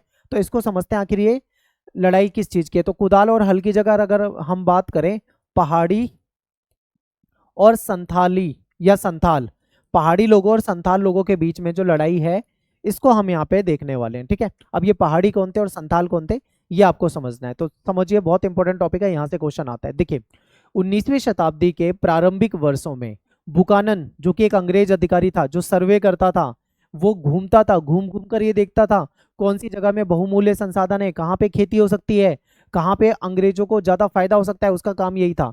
तो 19वीं शताब्दी के शुरुआती वर्षों में बुकानन जो था वो राजमहल की पहाड़ियों का उसने दौरा करा, ठीक है। बुकानन ने इन पहाड़ियों को अभेद बताया। उसने बताया कि ये पहाड़ी ऐसी हैं जिसको कोई पार नहीं कर सकता, अभेद है, जंगल है, बहुत खतरनाक इलाका इसको मानता था, ठीक है। उसने बताया था कि ये जो पहाड़ी इलाका था ये बहुत ही खतरनाक इलाका था। यहाँ बहुत कम यात्री जाने की हिम्मत करते थे क्योंकि उनके साथ लूट मार हो सकती थी, कोई उनको लूट सकता था, मार सकता था, ठीक है। बुकानन जहां भी गया वहां उसके निवासियों के व्यवहार को उसने शत्रुतापूर्ण पाया। यानी बुकानन जहां पे भी जाता था, जब पहाड़ी लोग उसको देखते थे तो उनका जो व्यवहार होता था बुकानन के साथ वो अच्छा नहीं होता था, दुश्मनी वाला व्यवहार होता था। लोग उसको शक की नजरों से देखते थे, ठीक है, क्योंकि अंग्रेज अधिकारी था, पहाड़ी लोग इसको बिल्कुल पसंद नहीं करते थे। वो कहता है कि यह लोग कंपनी के अधिकारियों के प्रति आशंकित रहते थे। यानी जो पहाड़ी लोग हैं, जब भी कोई अंग्रेज अधिकारी जाता था तो उसके प्रति आशंकित रहते थे, डरे रहते थे और उनसे बातचीत तक करने को तैयार नहीं होते थे। बुकानन जहां भी जाता था वहां के बारे में अपनी डायरी में लिखता था कि आज मैं यहाँ पे गया, मैंने ये संसाधन देखा, ठीक है। जहां जहां उसने भ्रमण किया वहां के लोगों से मुलाकात की, उनके रीति रिवाज को देखा, उनके बारे में जानकारी निकाली, पहाड़ी, ठीक है, तो जानकारी निकाली, ये सब था। अब देखो, अब यहाँ पे एक टॉपिक आता है कि पहाड़ी लोग कौन थे, पहाड़ी लोगों को पहाड़िया क्यों कहा जाता था, या पहाड़ी लोगों की जो जीवन शैली है, उनका जो जीवन जीने का तरीका है वो कैसा था, ठीक है। तो चलिए समझते हैं। तो देखिए, राजमहल की पहाड़ियां जो थी एक ऐसा इलाका था जो अभेद इलाका माना जाता था, जो मैं आपको पहले ही बता चुका हूँ, ठीक है। तो राजमहल की पहाड़ियों के बारे में पढ़ते हैं। तो राजमहल की पहाड़ियों के इर्द गिर्द अगर हम देखें तो रहने वाले जो लोग थे, इन्हीं लोगों को पहाड़ी लोग कहा जाता था। यानी जो लोग राजमहल की पहाड़ियों के आसपास रहते हैं वो पहाड़ी लोग कहलाते थे। ये जंगल की उपज से अपना गुजारा करते थे, ठीक है। जंगल से उनको जो भी मिल जाता था खाने पीने के लिए, उसी से वो अपना जीवन चलाते थे। पहाड़ी लोग झूम खेती करते थे। अब झूम खेती क्या होता है आप सभी जानते होंगे, ये एक प्राचीन कृषि की तकनीक होती है। इसमें देखो होता क्या है, झूम खेती में जो किसान होता है वो मान लीजिए उसके पास 3-4 खेत हैं, वो एक खेत पे खेती कर रहा है तो बाकी खेत को उसने खाली छोड़ दिया है। वहां पे घास उग जाएगी, झाड़ियां उग जाएंगी, फिर कुछ साल के बाद उस झाड़ियों को जला देगा, आग लगा देगा। जब उसको आग लगा देगा तो वहां पे राख हो जाएगी। उस राख से कहीं ना कहीं जमीन जो है परती पड़ी रहती है तो उपजाऊपन हो जाता है उसके अंदर, फिर वो उस उपजाऊ भी हो जाएगी।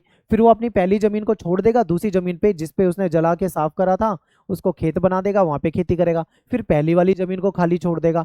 तो इस तरीके से मतलब एक स्थान पे परमानेंट रहकर खेती नहीं करते हैं, बदल बदल कर खेती करते हैं। इसको झूम खेती कहा जाता है, ठीक है। ठीक है, तो अब ये मान लीजिए कोई व्यक्ति है, मैं आपको दोबारा एग्जांपल दे देता हूँ। मान लीजिए कोई व्यक्ति है, वो झूम झूम खेती करता है। उसके पास क्या है, उसके पास जमीन है, उसके पास 4 खेत है मान लो, वो 3 खेतों पे खेती कर रहा है। तो एक खेत को वो बिल्कुल खाली छोड़ देगा, ठीक है, इस पे घास वगैरह उगने देगा। अब क्या है, ये खाली पड़ी है तो इसका उपजाऊपन जो है अपने आप ही आ जाता है और इन पे उसको फसल मिल जाती है। बाद में क्या करेगा, इन इन खेतों को छोड़ देगा, इस खेत में चला जाएगा, इसमें आग वगैरह लगा के इसको साफ करके इसको खेत बना देगा, फिर ये खाली पड़े रहेंगे। तो इस तरीके से बदल बदल के खेती करते हैं जिसको झूम खेती कहा जाता है, ठीक है। तो चलिए, पहाड़ी लोग जो थे वो जंगल के छोटे से हिस्से में झाड़ियों को काट देते थे, घास फूस को जला देते थे और जमीन को साफ कर लेते थे। और राख जो था वो कहीं ना कहीं पोटास का काम करता था, जमीन को उपजाऊ बना देता था और उस इससे उनको क्या होता था, फायदा होता था, जमीन उपजाऊ होती थी, फिर वहां पे दाल ज्वार बाजरा जो भी फसलें उगाते थे वो उगा लिया करते थे। ये अपने कुदाल से जमीन को थोड़ा सा खुरच लेते थे और कुछ वर्षों तक उस जमीन पर खेती करते थे। फिर कुछ वर्षों के बाद उस जमीन को वापस खाली छोड़ देते थे और नई जमीन पे चले जाते थे, फिर ताकि वो जो पहले वाली जमीन है जिस पे उसने खेती करी है उसकी जो खोई हुई उर्वरता है या उर्वरक शक्ति है वापस उसको मिल जाए। तो ये तरीका था। अब यहाँ पे हमने क्या समझा, हमने शुरू में क्या पढ़ा था, पहाड़ी जो लोग हैं, बस आपको ये समझना है पहाड़ी लोग जो हैं वो किस चीज का प्रयोग करते हैं, कुदाल का प्रयोग करते हैं। ठीक है, अभी हमने हल की बात नहीं करी है, यहाँ पे हल की बात नहीं हुई है। आपको इतना समझ में आ गया कि जो पहाड़ में रहने वाले लोग थे, पहाड़ के आसपास रहने वाले लोग थे, जो झूम खेती करते थे, जंगल से मिलने वाली चीजों से अपना गुजारा करते थे और कुदाल का प्रयोग करते थे। ठीक है, इन्हीं के बारे में हमने पढ़ा है, झूम खेती ये करते थे। आगे चलते हैं। जब ये जंगलों में रहते थे तो उन जंगलों से पहाड़ी लोगों को खाने के लिए महुआ के फूल वगैरह मिल जाते थे, ये लोग उसको इकट्ठा कर लेते थे। बेचने के लिए रेशम वगैरह का कोया इकट्ठा कर लेते थे। ठीक है, काठ कोयला वगैरह बनाने के लिए लकड़ियां इकट्ठा कर लेते थे। हरी घास जो होती थी वो अपने जानवरों के लिए रख लेते थे, क्योंकि चरागाह होते थे उसमें उनके जो जानवर हैं, उनके जो पशु हैं उसको चरा लिया करते थे। यानी कहने का मतलब है कि जो पहाड़ी लोग हैं ना, इनका जो जीवन है वो पूरा का पूरा जो नेचर है, प्रकृति है, उस पर डिपेंडेंट है। ठीक है, ये खेती करते हैं, पशु पालते हैं, इस तरीके के काम करते हैं और झूम खेती करते हैं। खेती करने का भी तरीका अलग है, खेती कई तरीकों की होती है। ठीक है, तो यहाँ पे ये झूम खेती करते हैं। अब ये लोग शिकार भी करते हैं, ये लोग झूम खेती भी करते हैं, ये खाद्य जो खाने पीने की चीजें उसको जमा करते हैं, काठ कोयला बनाते हैं, रेशम के कीड़े पालते हैं। ठीक है, तो ये सारे काम ये लोग करते हैं। पहाड़ी लोगों की जो जिंदगी थी वो जंगल से जुड़ी हुई थी, जंगल से बहुत करीबी रूप से देखे तो ये जुड़े हुए थी। और ये लोग इमली के पेड़ों के बीच में जो इनकी झोपड़ियां होती थी उसमें रहा करते थे। आम के पेड़ की छाया में ये आराम करते थे। पूरे प्रदेश को यानी पूरी भूमि को अपनी खुद की भूमि मानते थे। ये बाहरी लोगों के प्रवेश का प्रतिरोध करते थे, यानी बाहर का कोई व्यक्ति अगर इनकी जमीन में आ जाए, इनके जंगलों में आ जाए, इनके पहाड़ों में आ जाए तो ये इस चीज का विरोध करते थे। इनका जो मुखिया होता था वो अपने ग्रुप में एकता बनाए रखने का काम करता था। तो इस तरीके का इनका जीवन होता था। अगर मान लो कभी इनके बीच में कोई लड़ाई झगड़ा हो जाए तो आपस में बातचीत से सुलझा लेते थे। ठीक है, अन्य जनजाति और मैदानी लोगों के साथ इनकी लड़ाई छिड़ने पर अपनी जनजाति का ये नेतृत्व करते थे। ये पहाड़ी लोग क्या करते थे, अक्सर मैदानी इलाकों पर आक्रमण कर देते थे। ज्यादातर जो मैदानी इलाके हैं वहां पे लोग परमानेंट रहते थे, तो वहां पे ये चले जाते थे चुपके से और वहां पे आक्रमण कर देते थे। मैदानी इलाकों में किसान जो थे वो स्थायी कृषि करते थे। अब ये तो स्थायी कृषि नहीं करते, ये तो झूम खेती करते हैं। आज जिस खेत में कर रहे हैं हो सकता है कल को किसी और खेत में कर रहे हैं, फिर परसों किसी और खेत में कर रहे हैं, स्थायी रूप से नहीं रहते हैं। लेकिन जो लोग परमानेंट रहते थे, स्थायी कृषि करते थे, उनको ये लोग लूट लेते थे, उन पे आक्रमण कर देते थे। जब इनके पास अभाव होता था, मान लो इनके पास फसल नहीं है, इनके पास खाने का अभाव है, कोई ठीक है कोई भी मतलब इनके साथ समस्या है तो जाके लूट लेते थे। तो इस तरीके से अपनी जिंदगी जी रहे थे। ये हमले मैदान में बसे हुए समुदायों को अपनी ताकत दिखाने के लिए भी करते थे, ताकि वो देखें कि भाई हम ताकतवर हैं, हमसे कभी उलझने की कोशिश मत करना। इस तरीके से मैदानी इलाकों में रहने वाले जमींदारों को अक्सर पहाड़ी मुखियाओं को नियमित रूप से खिराज देकर उनसे शांति खरीदनी पड़ती थी। कहने का मतलब है जो लोग मैदानी इलाकों में रहते थे, ठीक है, वहां के लोगों को यानी उन उन लोगों को, जो पहाड़ी लोग हैं उनको एक तरह से टैक्स देना पड़ता था, या फिर आप इसे वसूली मान लो कि अगर हमें इतना पैसा दे दोगे या हमें ये वस्तु दे दोगे तो हम तुम्हें बिल्कुल सुख शांति से रहने देंगे, वरना हम तो लूट लेंगे तुमको। ये चीजें थी। इसी प्रकार व्यापारी लोग जो थे वो भी पहाड़ियों द्वारा नियंत्रित रास्तों का इस्तेमाल करने की अनुमति प्राप्त करने के लिए उनको कुछ पथकर देते थे। मान लो पहाड़ी एरिया से गुजरना है किसी व्यापारी को, अब ये पहाड़ी तो उसको लूट लेंगे, तो ऐसे में क्या था, ये कुछ पथकर यानी जाने का रास्ते का कुछ टैक्स दे देते थे कि भाई हम तुम्हारे रास्ते से जा रहे हैं व्यापार करने के लिए, तो हमें सुरक्षा दो, हम उसके बदले तुम्हें पैसा दे देते हैं, हमें मत लूटो। ऐसा इन्होंने कह दिया। ठीक है, तो एक तरह से ये उनसे टैक्स ले लेते थे और व्यापारी को भी कहते थे ठीक है हम तुम्हारी रक्षा करेंगे, हमें इतना पैसा चाहिए बस। तो ये चलता था, यानी पहाड़ियों का एक रुतबा था। कहीं ना कहीं ये पहाड़ी लोग जो थे ये एक तरह से कंट्रोल भी कर रहे हैं मैदानी लोगों को, मैदानी इलाकों में रहने वाले लोगों को, व्यापारियों को। ठीक है, अब अंग्रेज जो थे वो इस चीज को बर्दाश्त नहीं कर सकते। 18वीं शताब्दी के अंतिम दशकों में जब स्थायी कृषि के क्षेत्र की सीमा बढ़ने लगी, यानी जो स्थायी कृषि थी वो बढ़ने लगी, अंग्रेजों ने जंगलों की कटाई सफाई के काम को प्रोत्साहन देना शुरू कर दिया। जमींदारों और जोतदारों ने जो परती भूमि थी, जो खाली भूमि थी, उसको धान के खेतों में बदलना शुरू कर दिया। तो खेती के विस्तार से अंग्रेजों को फायदा होने लगा, क्योंकि उन्हें अच्छा पैसा मिलता था। तो अंग्रेज जो थे कहीं ना कहीं इन पहाड़ियों को पसंद नहीं करते थे। हो क्या रहा था, परिवर्तन क्या हो रहा था, देखो जो स्थायी कृषि है वो बढ़ रही है। जंगली जंगल होते थे पहले, इन्होंने क्या करा, अंग्रेजों ने जंगलों को कटवाना शुरू कर दिया कि सारे जंगल को काटो, खत्म करो, खेत बनाओ और वहां पे खेती करो। खेती से अंग्रेजों को भी फायदा होगा, किसानों को भी फायदा होगा। ठीक है, तो ये हो रहा था।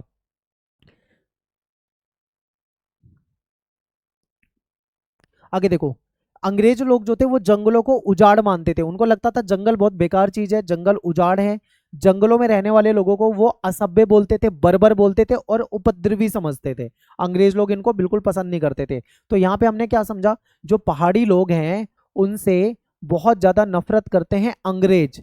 अब अंग्रेज उनसे नफरत क्यों करते हैं, क्योंकि अंग्रेजों को लगता है कि ये पहाड़ी लोग जो हैं ये असभ्य हैं, ये बर्बर हैं, ये उपद्रवी हैं, ये स्थायी कृषि नहीं करते हैं, ठीक है, लोगों को लूट लेते हैं, ऐसा इनको लगता था। जबकि अंग्रेज भी तो लूट ही रहे थे लोगों को, लेकिन उनको ऐसा लग रहा था पहाड़ियों के लिए। आगे देखो, अब इन पहाड़ियों पे शासन करना अंग्रेजों के लिए मुश्किल था, आसान नहीं था। कोई अंग्रेज अधिकारी जाएगा, पता लगे इन्होंने पहाड़ियों ने उन्हें पकड़ के वहीं मार दिया, तो ये भी होता था। इसलिए अंग्रेजों ने ये महसूस किया कि जंगलों का सफाया करके वहां पर हमें स्थायी कृषि करनी होगी। अगर हम स्थायी कृषि करेंगे तो कहीं ना कहीं कंट्रोल भी हो जाएगा उनका। तो जंगली लोगों को पालतू और सभ्य बनाना होगा, यानी जो ये जंगली लोग हैं जो लोगों को लूटा करते हैं, अगर इनको हम थोड़ा सभ्य बना दें, थोड़ा सही बना दें, तो सब कुछ ठीक हो सकता है, ऐसा अंग्रेजों को लग रहा था। ठीक है, उनसे शिकार का काम छुड़वाना होगा, किनसे, पहाड़ियों से। खेती का धंधा अपनाने के लिए उनको तैयार करना होगा, ऐसा अंग्रेज कह रहे थे कि इन पहाड़ी लोगों को बोलेंगे शिकार बंद करो, खेती का परमानेंट खेती करो और खेती का धंधा अपनाओ, ऐसा अंग्रेज सोच रहे थे। जैसे जैसे स्थायी कृषि बढ़ने लगी, जंगल खत्म होने लगे, चरागाह की जो जमीनें थी वो कम होने लगी, और इससे पहाड़ी लोगों तथा स्थायी खेतिहरों के बीच में झगड़ा भी होने लगा। अब यहाँ पे एक चीज समझना है, बहुत इंपॉर्टेंट लाइन है, यहाँ पे आपको समझना है। पहाड़ी लोगों की आपने लाइफ को समझ लिया है। पहाड़ी लोग क्या करते थे, जंगल में रहते थे, जंगलों की पूजा करते थे, जंगलों को वो बेहतर मानते थे, जंगलों से जुड़े हुए थे, कभी भी जंगलों को काटते नहीं थे।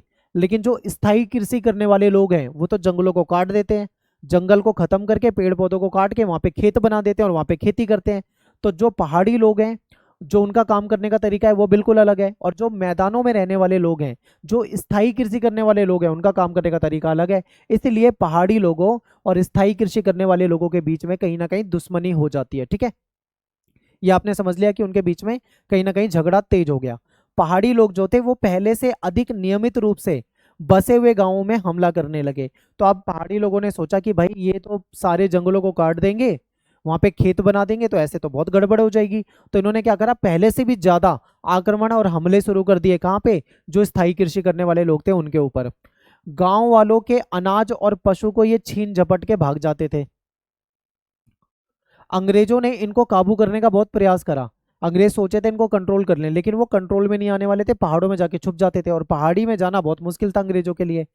1770 के दशक में अंग्रेज अधिकारियों ने पहाड़ी लोगों को मारने और इनका संहार करने की क्रूर नीति अपना ली। अब अंग्रेजों ने सोचा कि ये ऐसे तो मानने वाले हैं नहीं, अब एक ही तरीका है जो इनको ठीक कर सकता है। वो तरीका क्या है कि जहां पे कोई पहाड़ी व्यक्ति दिखे उसको सीधा खत्म ही कर दो, गोली मार दो उसको, मतलब समझे हो, संहार कर दो उसको, खत्म कर दो, यही तरीका है। ऐसा अंग्रेजों ने डिसाइड कर लिया था। 1780 के दशक में भागलपुर के जो कलेक्टर हैं, इनका नाम है ऑगस्टस क्वींसलैंड, इन्होंने शांति स्थापना की नीति प्रस्तावित करी। इन्होंने सोचा कि एक प्रयास करके देख लेते हैं, मारना तो है ही, लेकिन एक प्रयास करके देख लेते हैं, क्या पता उससे बात बन जाए। तो इन्होंने क्या करा, पहाड़ी जो मुखिया था उसको लालच दिया, उसको लालच दिया कि हम तुमको वार्षिक भत्ता दे देंगे, यानी पैसा दे देंगे, फंड दे देंगे, ठीक है। बदले में तुमको क्या करना पड़ेगा, अपने जो आदमी है, यानी जो तुम्हारे पहाड़ी लोग हैं, उनका चाल चलन ठीक करवाना पड़ेगा, उसकी जिम्मेदारी लेनी पड़ेगी कि आपका पहाड़ी व्यक्ति किसी भी स्थायी कृषि करने वाले की जमीन को नहीं लूटेगा, उसके अनाज को नहीं लूटेगा, उसको मारेगा नहीं, झगड़ा नहीं करेगा। अगर तुम इसकी गारंटी लेते हो तो हम आपको पैसा देंगे खूब। मुखिया को लालच दिया, लेकिन बहुत से पहाड़ी मुखिया जो थे उन्होंने मना कर दिया। उन्होंने बोला हमें कोई भत्ता नहीं चाहिए, ठीक है। और जिन्होंने भत्ता ले लिया, मान लो जिन्होंने अंग्रेजों से हाथ मिला लिया, उसके समुदाय के लोगों ने उसको अपने समुदाय से हटा दिया। उसने बोला ये तो गद्दार है, ये तो अंग्रेजों के साथ मिल गया है, यानी उसके खुद के लोगों ने ही उससे बात करनी बंद कर दिया, अपने रिलेशन खत्म कर दिए। जब शांति स्थापना के अभियान चलाए जा रहे थे तब पहाड़ी लोग अपने आप को सैन्य बलों से बचाने के लिए बाहरी लोगों से लड़ाई चालू रखने के लिए पहाड़ों के भीतरी भाग में चले गए। ठीक है, अब क्या था भाई, शांति का प्रस्ताव चल रहा था, तो ये जो अंग्रेज थे उन्होंने वैसे ही बोल दिया था कि जो पहाड़ी दिखे उसको मार दो। तो ऐसे में वो अपनी जान बचाने के लिए पहाड़ों में और अंदर की तरफ जाने लगे। ठीक है, इसी कारण जब 1810 और 1811 में बुकानन ने इस क्षेत्र की यात्रा करी थी, उस समय यात्रा करी थी, तो जाहिर सी बात है, स्वाभाविक है कि पहाड़ी लोग जो हैं बुकानन को संदेह की नजरों से, शक की नजरों से देख रहे थे, क्योंकि उनको लग रहा था ये अंग्रेज अधिकारी है, ये कहीं ऐसा तो नहीं है सर्वे करके जा रहा है और बाद में हमको मरवा दे। तो इसलिए पहाड़ी लोग उसको शक की नजरों से देख रहे थे। पहाड़ी लोग अंग्रेजों को एक ऐसी शक्ति के रूप में देखते थे जो जंगलों को नष्ट करके उनकी जीवन शैली को बदलना चाहती थी। और बात ये सही भी थी, क्योंकि अंग्रेज सच में उनको पालतू बनाना चाहते थे, सभ्य बनाना चाहते थे, उनसे स्थायी कृषि करवाना चाहते थे, जंगलों को समाप्त करना चाहते थे, उनका जीवन ही बदलना चाहते थे। अंग्रेज ऐसा ही करना चाहते थे, जो कि इन लोगों को समझ में आ रहा था। ठीक है, आगे देखते हैं। अब पहाड़ी लोगों के लिए नया खतरा। अब ये जो पहाड़ी लोग हैं इनके लिए नया खतरा क्या है ये आपको समझना है। देखो, उन्हीं दिनों एक नए खतरे की सूचना इनको मिलने लगी, वह था संथाल लोगों का आगमन। अभी हमने क्या समझा, हमने ये समझा पहाड़ी लोग कौन थे, उनका लाइफस्टाइल, उनका जीवन कैसे चलता था। हमने ये समझा पहाड़ी लोग जो थे वो झूम खेती करते थे, पढ़ा था ना हमने। फिर हमने ये भी पढ़ा था कि पहाड़ी लोग कुदाल का प्रयोग करते थे। किस चीज का प्रयोग करते थे, कुदाल का प्रयोग करते थे। ठीक है, ये जो लड़ाई है ना ये पहाड़ी वर्सेस संथाली है। तो ये कुदाल वर्सेस, जो हमने शुरू में पढ़ा था कुदाल और हल का संघर्ष, तो ये कुदाल। अब आ गए नए लोग जो संथाल कहलाते हैं। संथाल लोग जो है ना ये क्या करते हैं, ये हल का प्रयोग करते हैं, ये हल का प्रयोग करते हैं, ये झूम खेती नहीं करते, ये स्थायी कृषि करते हैं, यानी एक जगह पे बस जाते हैं, जमीन जंगल को साफ कर देते हैं, वहीं पे रहते हैं और वहीं पे खेती करते हैं, यानी ये लोग स्थायी कृषि करते हैं।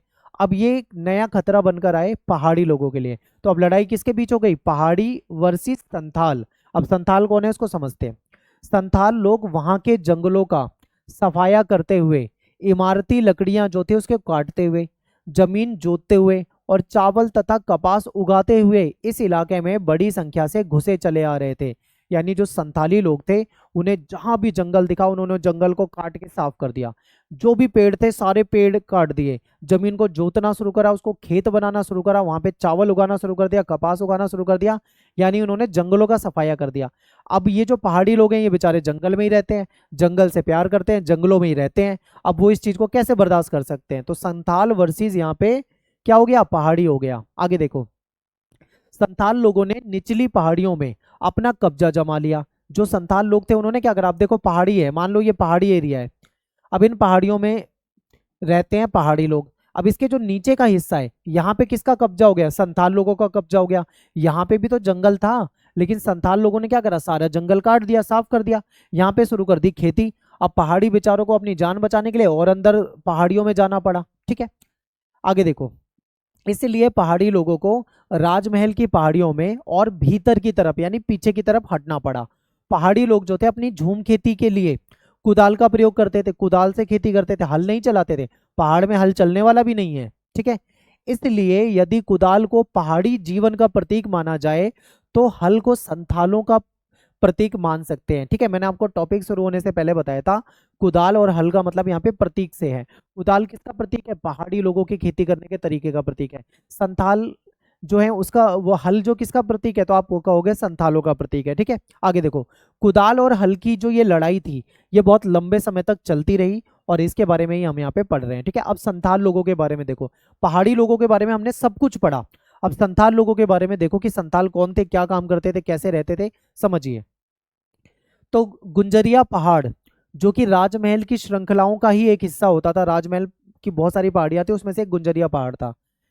यहाँ संथाल लोग जो थे 1800 में आए थे, सन 1800 में आए थे। ठीक है, उन्होंने यहाँ के जंगलों को काट दिया और खेती क्षेत्र को बढ़ा दिया, यानी जंगल साफ कर दिया और खेती करनी शुरू कर दी। 1810 में अंत में बुकानन जो था वो गुंजरिया इलाके में आया और उसने देखा कि आसपास की जमीन जो है खेती के लिए अभी अभी जुताई की गई है। ठीक है, यानी 1810 में जब बुकानन यहाँ पे आया, उसने देखा भाई अभी अभी ये जमीन तैयार की गई है और अभी अभी यहाँ पे जंगल काटे गए और खेती शुरू हुई है, तो वहां के भूदृश्य को देखकर बुकानन जो था बहुत ही अचंभित रह गया। बुकानन ने लिखा कि मानव श्रम के समुचित प्रयोग से इस क्षेत्र की तो काया पलट गई। यानी जो बुकानन था, अंग्रेज था, जंगल को वो बहुत गलत बताता था, कहता था जंगल अवैध है, जंगल में ये रहते हैं, पहाड़ी लोग रहते हैं जो कि बहुत खतरनाक लोग हैं, ऐसा मानता था। अब उसने दोबारा आके देखा, अरे यहाँ तो जंगल ही नहीं है, यहाँ तो खेती होने लगी, तो वो बिल्कुल हैरान हो गया। तब उसने लिखा कि कितनी मेहनत करी है संथालों ने, और मेहनत से उन्होंने क्या करा, बिल्कुल काया पलट दी, एकदम अच्छी जगह बना दी, जो उजाड़ जंगल था उसको साफ करके उसने खेत बना दिए।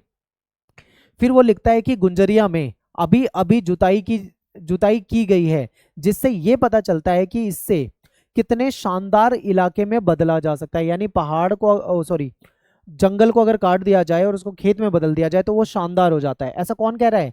बुकानन कह रहा है। आगे देखो बुकानन क्या कहता है।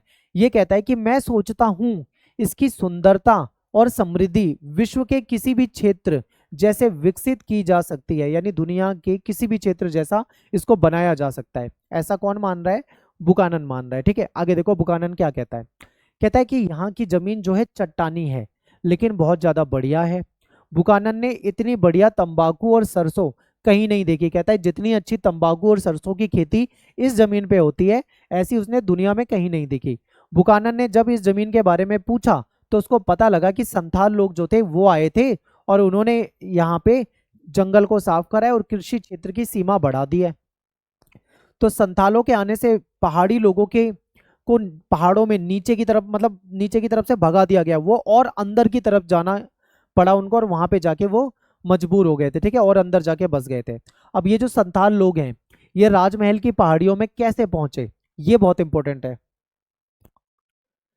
देखिए, अंग्रेज ही इनको मोटिवेट कर रहे थे, अंग्रेजों ने इनको मोटिवेट करा। अंग्रेजों को पता था कि भाई पहाड़ियों को उन्होंने बहुत कंट्रोल में लाने की कोशिश की, उनका संहार तक करना शुरू कर दिया, लेकिन पहाड़ी उनके कंट्रोल में नहीं आए। तो उन्होंने सोचा क्यों ना हम संथालों को थोड़ा मोटिवेट कर दें, तो ये कहीं ना कहीं हमारा काम कर देंगे, जंगलों को साफ कर देंगे, खेती शुरू कर देंगे। ठीक है, आगे देखो। संथाल 1780 के दशक के आसपास बंगाल में आने लगे थे। जमींदार लोग जो थे वो खेती के लिए नई नई भूमि तैयार कर रहे थे, और खेती का विस्तार करने के लिए उन्होंने संथालों को पैसा दिया था, भाड़े पे रखा था कि भाई तुम जाओ, जहां पे भी जंगल दिखे काट दो, साफ कर दो और खेती शुरू कर दो। ब्रिटिश अधिकारियों ने उन्हें जंगल महलों में बसने के लिए निमंत्रण दिया।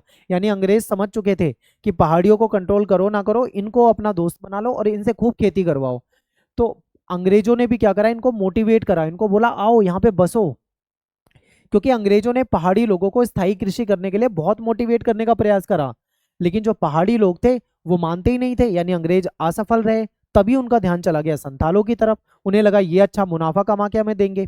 ठीक है, आगे देखो। जहां एक और पहाड़ी लोग जो थे वो जंगल काटने का विरोध करते थे, हल को हाथ लगाने के लिए भी तैयार नहीं थे। यहाँ पे हल को हाथ लगाने का मतलब हल को उठाना नहीं है, यहाँ पे हल को हाथ लगाने का मतलब है वो स्थायी कृषि नहीं करना चाहते थे। वो कह रहे थे भाई हम तो कुदाल से खेती करेंगे, पुराना तरीका जो है उससे खेती करेंगे, और हम झूम खेती करेंगे, हम स्थायी कृषि नहीं करेंगे। ऐसा कौन कहते हैं? पहाड़ी लोग। ठीक है, एक तरफ ऐसा था। दूसरी तरफ अंग्रेज जो थे वो पहाड़ियों को उपद्रवी भी कहते थे, क्योंकि इनका व्यवहार अच्छा नहीं था। तो दूसरी तरफ जो संथाल थे वो आदर्श बासिंदे थे। सेम लाइन आप याद रखना, पेपर में आता है कि जो संथाल हैं वो आदर्श बाशिंदे हैं। समझाइए कैसे? तो इन संथालों को आदर्श बाशिंदे क्यों कहा जाता है? क्योंकि ये लोग हल से खेती करते हैं, ये लोग स्थायी कृषि करते हैं, ये लोग जंगलों को काटने में कोई परहेज नहीं करते, काट देते हैं, जंगलों को काट के साफ करके खेत में बदल देते हैं। ठीक है, क्योंकि ये जंगलों को सफाया करते हैं, उसमें इनकी कोई हिचक नहीं है, आराम से कर देते हैं, तो इसलिए इनको आदर्श बाशिंदे माना है। ठीक है, आगे देखो। ये लोग हल का प्रयोग करते थे, ये लोग परमानेंट खेती करते हैं, स्थायी कृषि करते हैं, और पूरी ताकत के साथ खेती करते हैं। ठीक है, संथालों को जमीन देकर राजमहल की तलहटी में बसने के लिए तैयार कर लिया गया। अंग्रेजों ने लालच दिया कि ये जमीन तुम्हारी है, जाओ यहाँ पे बसो, जंगलों को साफ करो, खेती करो। 1832 तक जमीन के काफी बड़े इलाके को दामिन ई कोह के रूप में सीमांकित कर दिया गया। बहुत इंपॉर्टेंट क्वेश्चन है, पेपर में आता है कि बताइए दामिन ई कोह क्या है। दामिन ई कोह से आप क्या समझते हैं? तो समझिए, इसे संथालों की भूमि घोषित कर दिया गया। दामिन ई कोह का मतलब यहाँ पे क्या है, समझिए। दामिन ई कोह इसका मतलब है संथालों की भूमि, यानी अंग्रेजों ने बोल दिया ये दामिनी को है, यानी कि ये संथालों की ही जमीन है, ठीक है, संथाल इस जमीन को ले लेंगे। अब अंग्रेज इतने बेवकूफ भी नहीं थे, आगे देखना फिर आगे इनका विरोध कैसे होता है, समझना इसको, ठीक है। यानी अंग्रेजों ने लालच देने का प्रयास करा है कि आप आओ यहाँ बसो, ये जमीन तुम्हें दे देते हैं, यहाँ खेती करो, ऐसे ऐसे फायदा होगा, ठीक है। आगे देखो क्या होता है। संथालों को इस इलाके के भीतर रहना था, यहाँ पे हल चलाकर खेती करनी थी, स्थायी किसान बनना था। संथालों को दी जाने वाली भूमि के अनुदान पत्र में एक शर्त भी रख दी थी, यानी अंग्रेजों ने जमीन दी पर ऐसे नहीं कि बिना शर्त के दी, उन्होंने एक शर्त रख दी। अब शर्त क्या रख दी ये समझिए, अंग्रेज बहुत चालाक थे। तो संथालों को इन्होंने जो भूमि दी थी, इन्होंने कहा था कि कम से कम 10वें भाग को साफ करके पहले 10 वर्षों के भीतर जोतना है। यानी इतनी बड़ी मैंने जमीन दे दी है, जैसे मान लो अंग्रेजों ने इतनी बड़ी जमीन दे दी है, तो इसका कम से कम 10वां हिस्सा जो है वो तुम्हें साफ करना है, जंगल वंगल साफ करना है, उसको खेती योग्य बनाना है पहले 10 वर्षों के भीतर। इस पूरे क्षेत्र का सर्वे किया गया और नक्शा भी बनाया गया। इसके चारों ओर खंबे गाड़ दिए गए, यानी खंबे लगा दिए हैं ऐसे ऐसे करके, ठीक है। और इससे इसकी सीमा निर्धारित कर दी गई कि जैसे यहाँ पे खंबे गाड़ दिए हैं, चार दीवारी हो गई है, तो इससे हमें क्या पता लगता है, इससे हमें ये पता लगता है कि ये दामिन ई कोह की जगह है, ठीक है। दामिनी कोह के सीमांकन के बाद संथालों की बस्ती जो थी बहुत तेजी से बढ़ने लगी, क्योंकि संथालों को फायदा हो रहा था, उन्हें लग रहा था अंग्रेज कितने अच्छे हैं, कितने बढ़िया हैं, हमको जमीनें दे रहे हैं, हमसे खेती करवा रहे हैं। इनको पता नहीं था कि अंग्रेज बाद में इनके साथ क्या करने वाले हैं, तो संथाल बड़े खुश थे। संथालों के गांव की संख्या बहुत बढ़ी, 1838 में 40 थी, 1851 में इनके गांव 1473, यानी कितनी जनसंख्या यहाँ पे आ गई है। इस अवधि में संथालों की जनसंख्या जो थी 3000 से बढ़कर 82,000 से भी ज्यादा हो गई थी, यानी इतने संथाल आके यहाँ पे बस गए। जैसे जैसे संथालों की वजह से खेती का विस्तार हुआ, यानी खेती बढ़ने लगी, वैसे वैसे कंपनी को उनकी जो तिजोरियां थी उसमें खूब टैक्स आने लगा। यानी कि समझ रहे हो ना, अंग्रेज इसलिए नहीं लाए थे कि उनको जंगल साफ करवाने या खेती में इंटरेस्ट है, बल्कि उनको वो इसलिए लाए थे क्योंकि उनको मुनाफा कमाना था। जितने जंगल साफ हो जाएंगे, जितनी ज्यादा खेती होगी, उतना पैसा किसको मिलेगा, अंग्रेजों को मिलेगा। इनको क्या लालच है, इनको तो ये लग रहा है कि भाई ये जमीन मेरी है, यानी इनको संथालों को लग रहा है कि ये जमीन अंग्रेजों ने उनको दे दी है। आगे देखो क्या होता है। जब संथाल राजमहल की पहाड़ियों पर बसे तो पहाड़ी लोगों के जीवन पर भी इसका बुरा प्रभाव पड़ा। पहाड़ी लोग इनको पसंद नहीं करते थे, क्योंकि अब पहाड़ी लोग जो थे मजबूर होकर पहाड़ियों में भीतर जाना पड़ा, और यहाँ जो उनकी उपजाऊ भूमि थी वो भी इनको नहीं मिल पा रही थी, क्योंकि ये झूम खेती करा करते थे पहाड़ी लोग, ठीक है। अब नई जमीन इनके पास कोई थी नहीं, पहाड़ों में और अंदर गए तो वहां पे इतनी अच्छी खेती कर नहीं पाते थे ये। जिस जमीन पर वो पहले से खेती किया करते थे, अब वहां पे आ गए संथाल, अब वहां पे वो हल चलाते हैं, अपने तरीके से खेती करते हैं।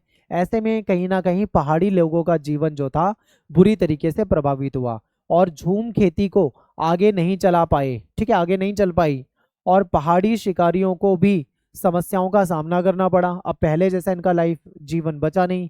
इसके विपरीत संथाल लोग जो थे उनकी लाइफ में मजे ही मजे थे। उनके मजे कैसे थे, क्योंकि भाई उनको जमीन मिल गई, उन्हें लग रहा था फ्री में जमीन मिल गई, खूब ये जंगल पे काट रहे हैं, खूब मेहनत कर रहे हैं, खूब खेती कर रहे हैं, भाई फसल भी मिल रही है।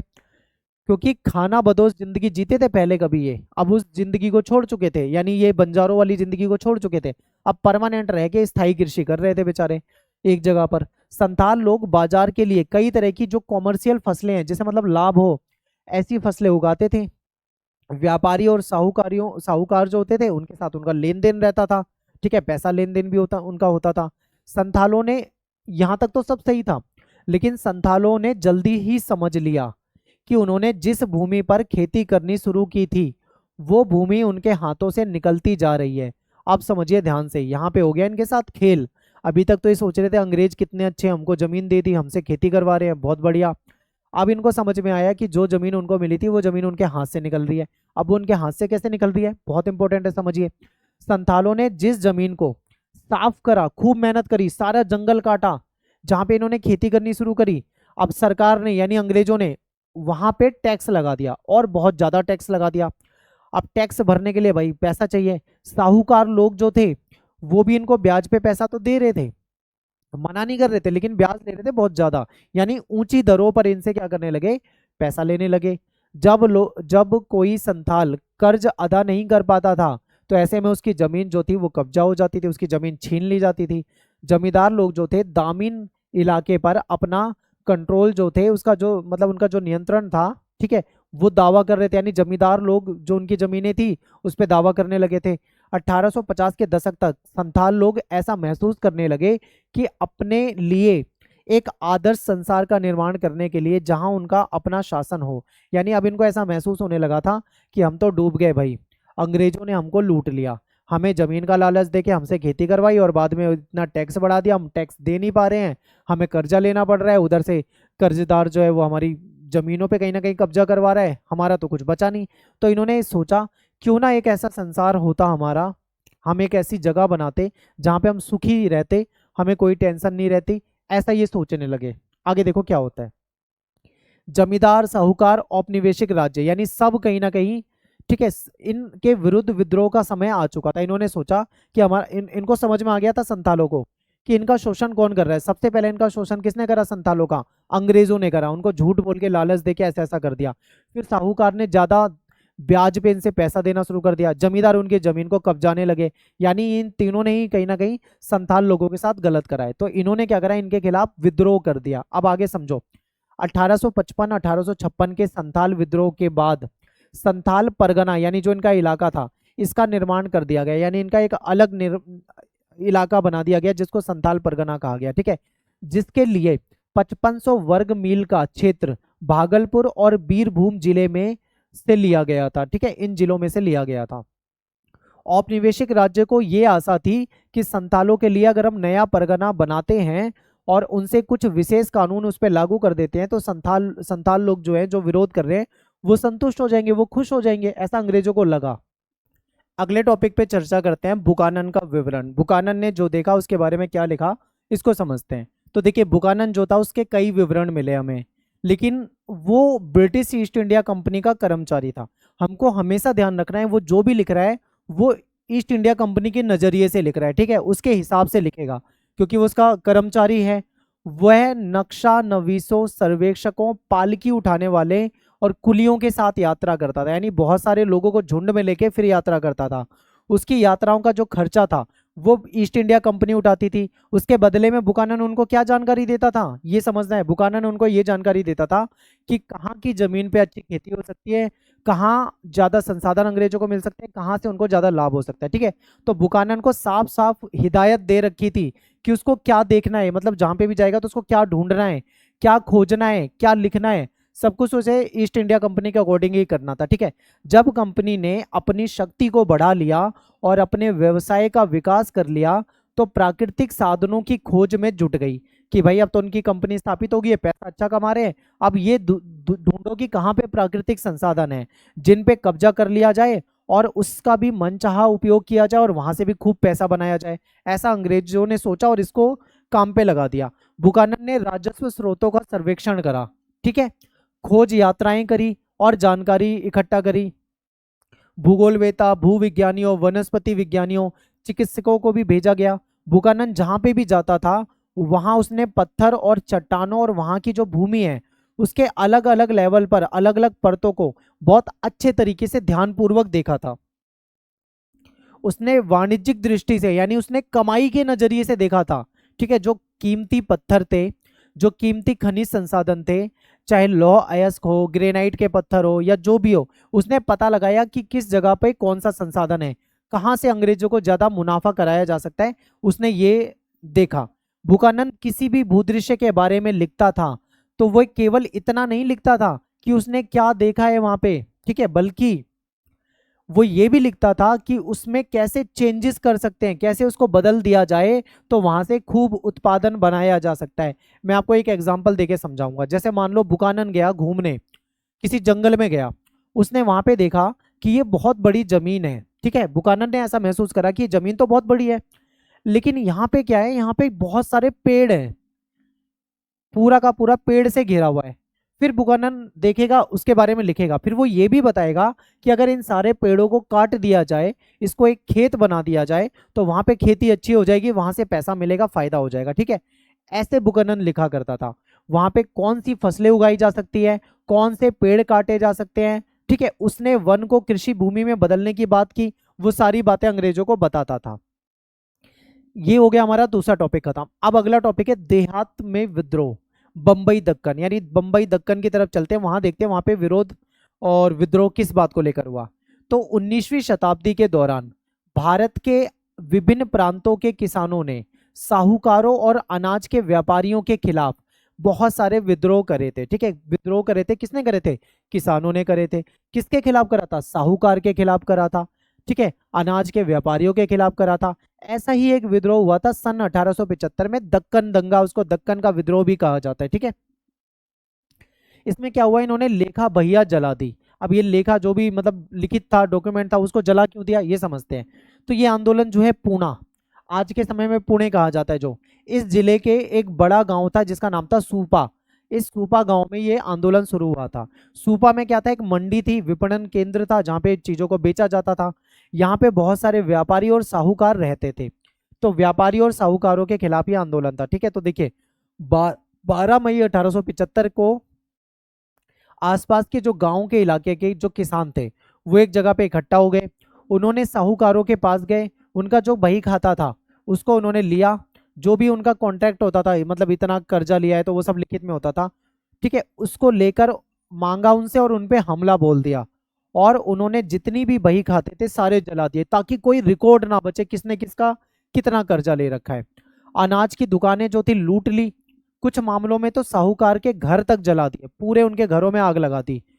फिर अगले 2 महीनों में यहाँ और भी आग फैल गई, और 6,500 वर्ग किलोमीटर का जो इलाका था वो इस आग की चपेट में आ चुका था। ठीक है, पूना जो था, पूना से लेके अहमदनगर तक बहुत आग लगाई इन्होंने। ठीक है, सब जला दिए, जितने घर दिखे इनको, जितने मतलब साहूकारों के घर थे सब जला दिए। 30 से अधिक गांव जो थे उसको नुकसान पहुंचा। सब जगह विद्रोह का स्वरूप एक समान नहीं था, कहीं पे ज्यादा कहीं पे कम।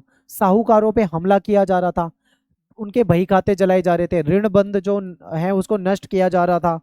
किसानों के हमलों से डरकर साहूकार जो थे गांव को छोड़कर भाग रहे थे। ज्यादातर मामले में वो अपनी संपत्ति और धन दौलत भी वहीं छोड़ गए, क्योंकि जान बचानी थी। ठीक है, संपत्ति थोड़ी कोई लेके जाएगा। जब विद्रोह फैला तो ब्रिटिश अधिकारियों की आंखों के सामने 1857 का दृश्य आ गया। अंग्रेजों ने सोचा कहीं ऐसा ना हो 1857 की क्रांति दोबारा हो जाए और फिर हमें नुकसान उठाना पड़े, तो अंग्रेजों ने इसको उससे कंपेयर करा। फिर विद्रोही किसानों के गांव में पुलिस थाने स्थापित कर दिए गए, ताकि यहाँ पे पुलिस इनको कंट्रोल करे। ठीक है, जल्दी से इन्होंने क्या करा, अंग्रेजों ने सेना बुला ली, क्योंकि अंग्रेजों को लग रहा था ये ऐसे काबू में आने वाले नहीं है। सेना बुलाओ और जल्दी से जल्दी इनको कंट्रोल में लेकर आओ। ठीक है, 95 व्यक्तियों को गिरफ्तार किया गया, उनको दंडित यानी उनको सजा दी गई। देहात को काबू करने में कई महीने लग गए। अब यहाँ पे ये टॉपिक खत्म हो गया। दंगे वाला पूछा जाएगा क्यों हो रहा था, क्योंकि भाई किसान जो थे वो व्यापारियों से परेशान थे, साहूकारों से परेशान थे, इसलिए उन्होंने उनके खिलाफ आंदोलन शुरू कर दिया था। क्या क्या हुआ आपने बता दिया। अगला टॉपिक है एक नई राजस्व प्रणाली, इसको समझिए। जैसे जैसे अंग्रेजों का शासन बंगाल से भारत के दूसरे हिस्से में जाने लगा, वहां की राजस्व की नई प्रणालियां लागू कर दी गई। आखिर ऐसा क्यों हुआ ये हमको समझना है, क्योंकि अंग्रेजों ने पहले बंगाल में शासन करा, वहां पे उन्होंने स्तंभरारी बंदोबस्त लागू कर दिया जो हमने चैप्टर के शुरू में पढ़ा था। अब बंगाल से कहीं और फैल रहा है, वहां पे उन्होंने कोई दूसरा सिस्टम लागू कर दिया। ठीक है, 1810 के बाद खेती की कीमतें जो थी वो बढ़ गई थी, पैसा अच्छा मिलने लगा था, जिससे उपज के मूल्य में वृद्धि हुई, और बंगाल के जमींदार जो थे उनकी आमदनी बढ़ने लगी, क्योंकि राजस्व की मांग स्तंभरारी बंदोबस्त के तहत तो तय की गई थी।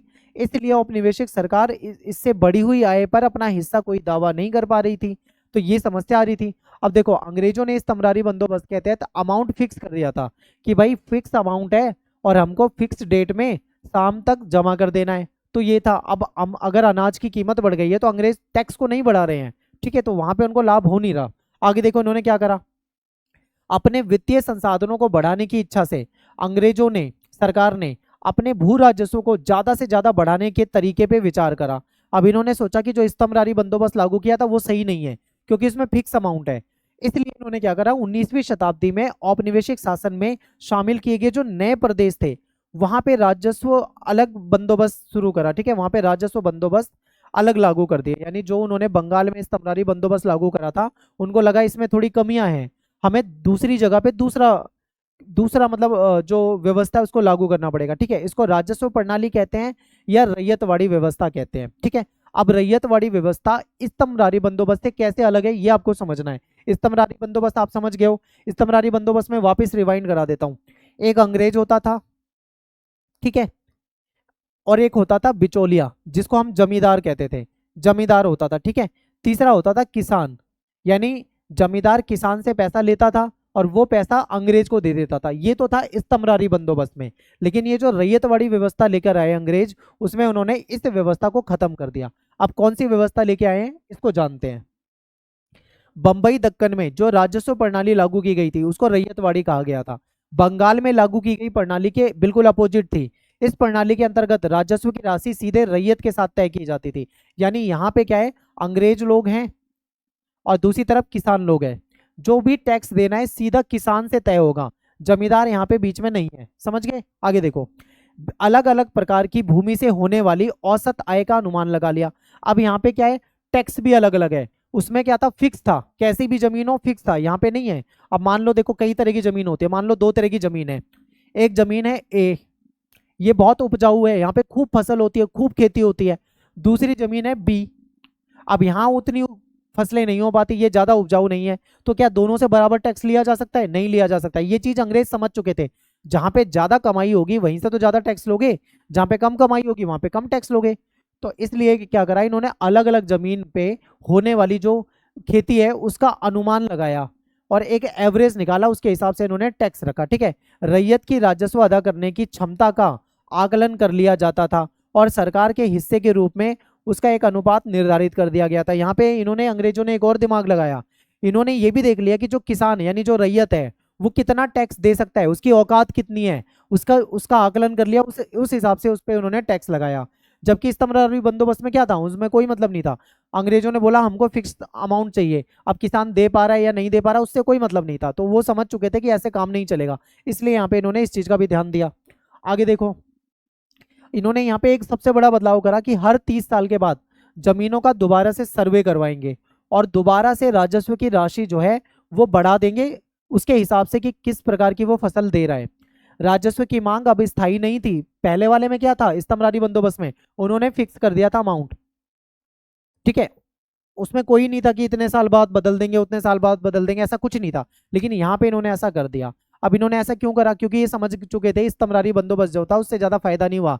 जमींदार दे नहीं पा रहा है टैक्स, किसान उसको दे नहीं रहे हैं, बार बार उसकी जमीन की नीलामी करवा रहे हैं, कभी कोई बोली लगा जाता है, कभी कोई बोली लगा जाता है, कामयाब नहीं हुआ था। इसलिए इन्होंने यहाँ पे ये सुधार करे, ठीक है। आगे चलते हैं, राजस्व की मांग और किसान का कर्ज। बंबई दक्कन में पहला राजस्व बंदोबस्त जो था 1820 के दशक में लाया गया था। मांगा गया राजस्व इतना अधिक था कि बहुत से स्थानों पर किसान जो थे अपने गांव छोड़कर ही भाग गए। उन्होंने बोला भाई ये जो टैक्स इतना ज्यादा लगा दिया कुछ जगह पे, ये हम नहीं भर पाएंगे। जिन इलाकों की जमीन घटिया किस्म की थी और वर्षा भी जहाँ पे कम होती थी, खास तौर पे जहाँ पे समस्या थी, बहुत ज्यादा गंभीर समस्या थी, जब वर्षा नहीं होती थी और फसल खराब होती थी तो किसानों के लिए टैक्स को अदा कर पाना यहाँ पे भी मुश्किल हो रहा था। अब यहाँ पे भी इनके सामने कुछ समस्याएं आ रही है। हालांकि अंग्रेजों ने इस बार टैक्स व्यवस्था बनाने से पहले बहुत सोचा है, बहुत विचार करा है, लेकिन फिर भी टैक्स थोड़ा ज्यादा कर दिया जिसकी वजह से यहाँ दिक्कत आ रही है। फिर भी राजस्व इकट्ठा करने वाले जो कलेक्टर होते थे वो कहीं ना कहीं अपनी कार्यकुशलता को प्रदर्शित करने और अपने बड़े अधिकारियों को खुश करने के चक्कर में, ठीक है, ज्यादा से ज्यादा मतलब तैयार रहते थे कि टैक्स इकट्ठा करें। इसलिए वो बहुत कठोरता पूर्वक राजस्व वसूल करने का तरीका अपनाते थे, लोगों को सजा तक दे देते थे। जब कोई किसान अपना राजस्व नहीं दे पाता था तो उसकी फसलें सीधा जब्त कर ली जाती थी, छीन ली जाती थी और पूरे गांव पर जुर्माना ठोक दिया जाता था। इतना स्ट्रिक्ट तरीका इन्होंने अपना लिया था। 1830 के दशक तक आते आते ये समस्या बहुत गंभीर हो गई, क्योंकि 1832 के बाद जो कृषि उत्पाद थे उनकी कीमतें जो थी वो गिरने लगी थी, ठीक है। इसके परिणाम स्वरूप किसानों की आय में बहुत ज्यादा गिरावट आने लगी और इसी दौरान 1832-34 के वर्षों में देहाती इलाकों में अकाल पड़ गया और उसके कारण इनकी फसल वैसे ही बर्बाद हो गई थी। दक्कन का जो एक तिहाई पशुधन था यानी जानवर थे वो मर चुके थे और आधी जो मानव जनसंख्या है वो भी मर चुकी थी, ठीक है। और जो बचे थे उनके पास संकट का सामना करने के लिए अनाज नहीं बचा था खाने के लिए। तो राजस्व की जो राशि थी वो क्या थी, बहुत ज्यादा आसमान छूने लगी थी। जो ऋणदाता थे, जो कर्जदार थे, वो पैसा उधार लेकर टैक्स चुकाने में लग रहे थे।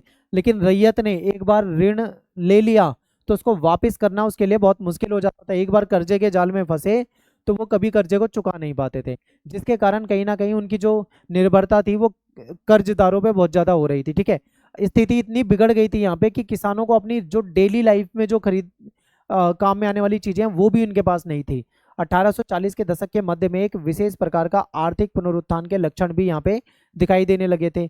अब अंग्रेज अधिकारियों को ये लगने लगा था कि राजस्व बहुत अधिक था, जिस कारण किसानों का जीवन जो है तबाह हो चुका था। ठीक है, फिर भी राजस्व कम, उस लेवल पे कम नहीं हो पाया था। ठीक है,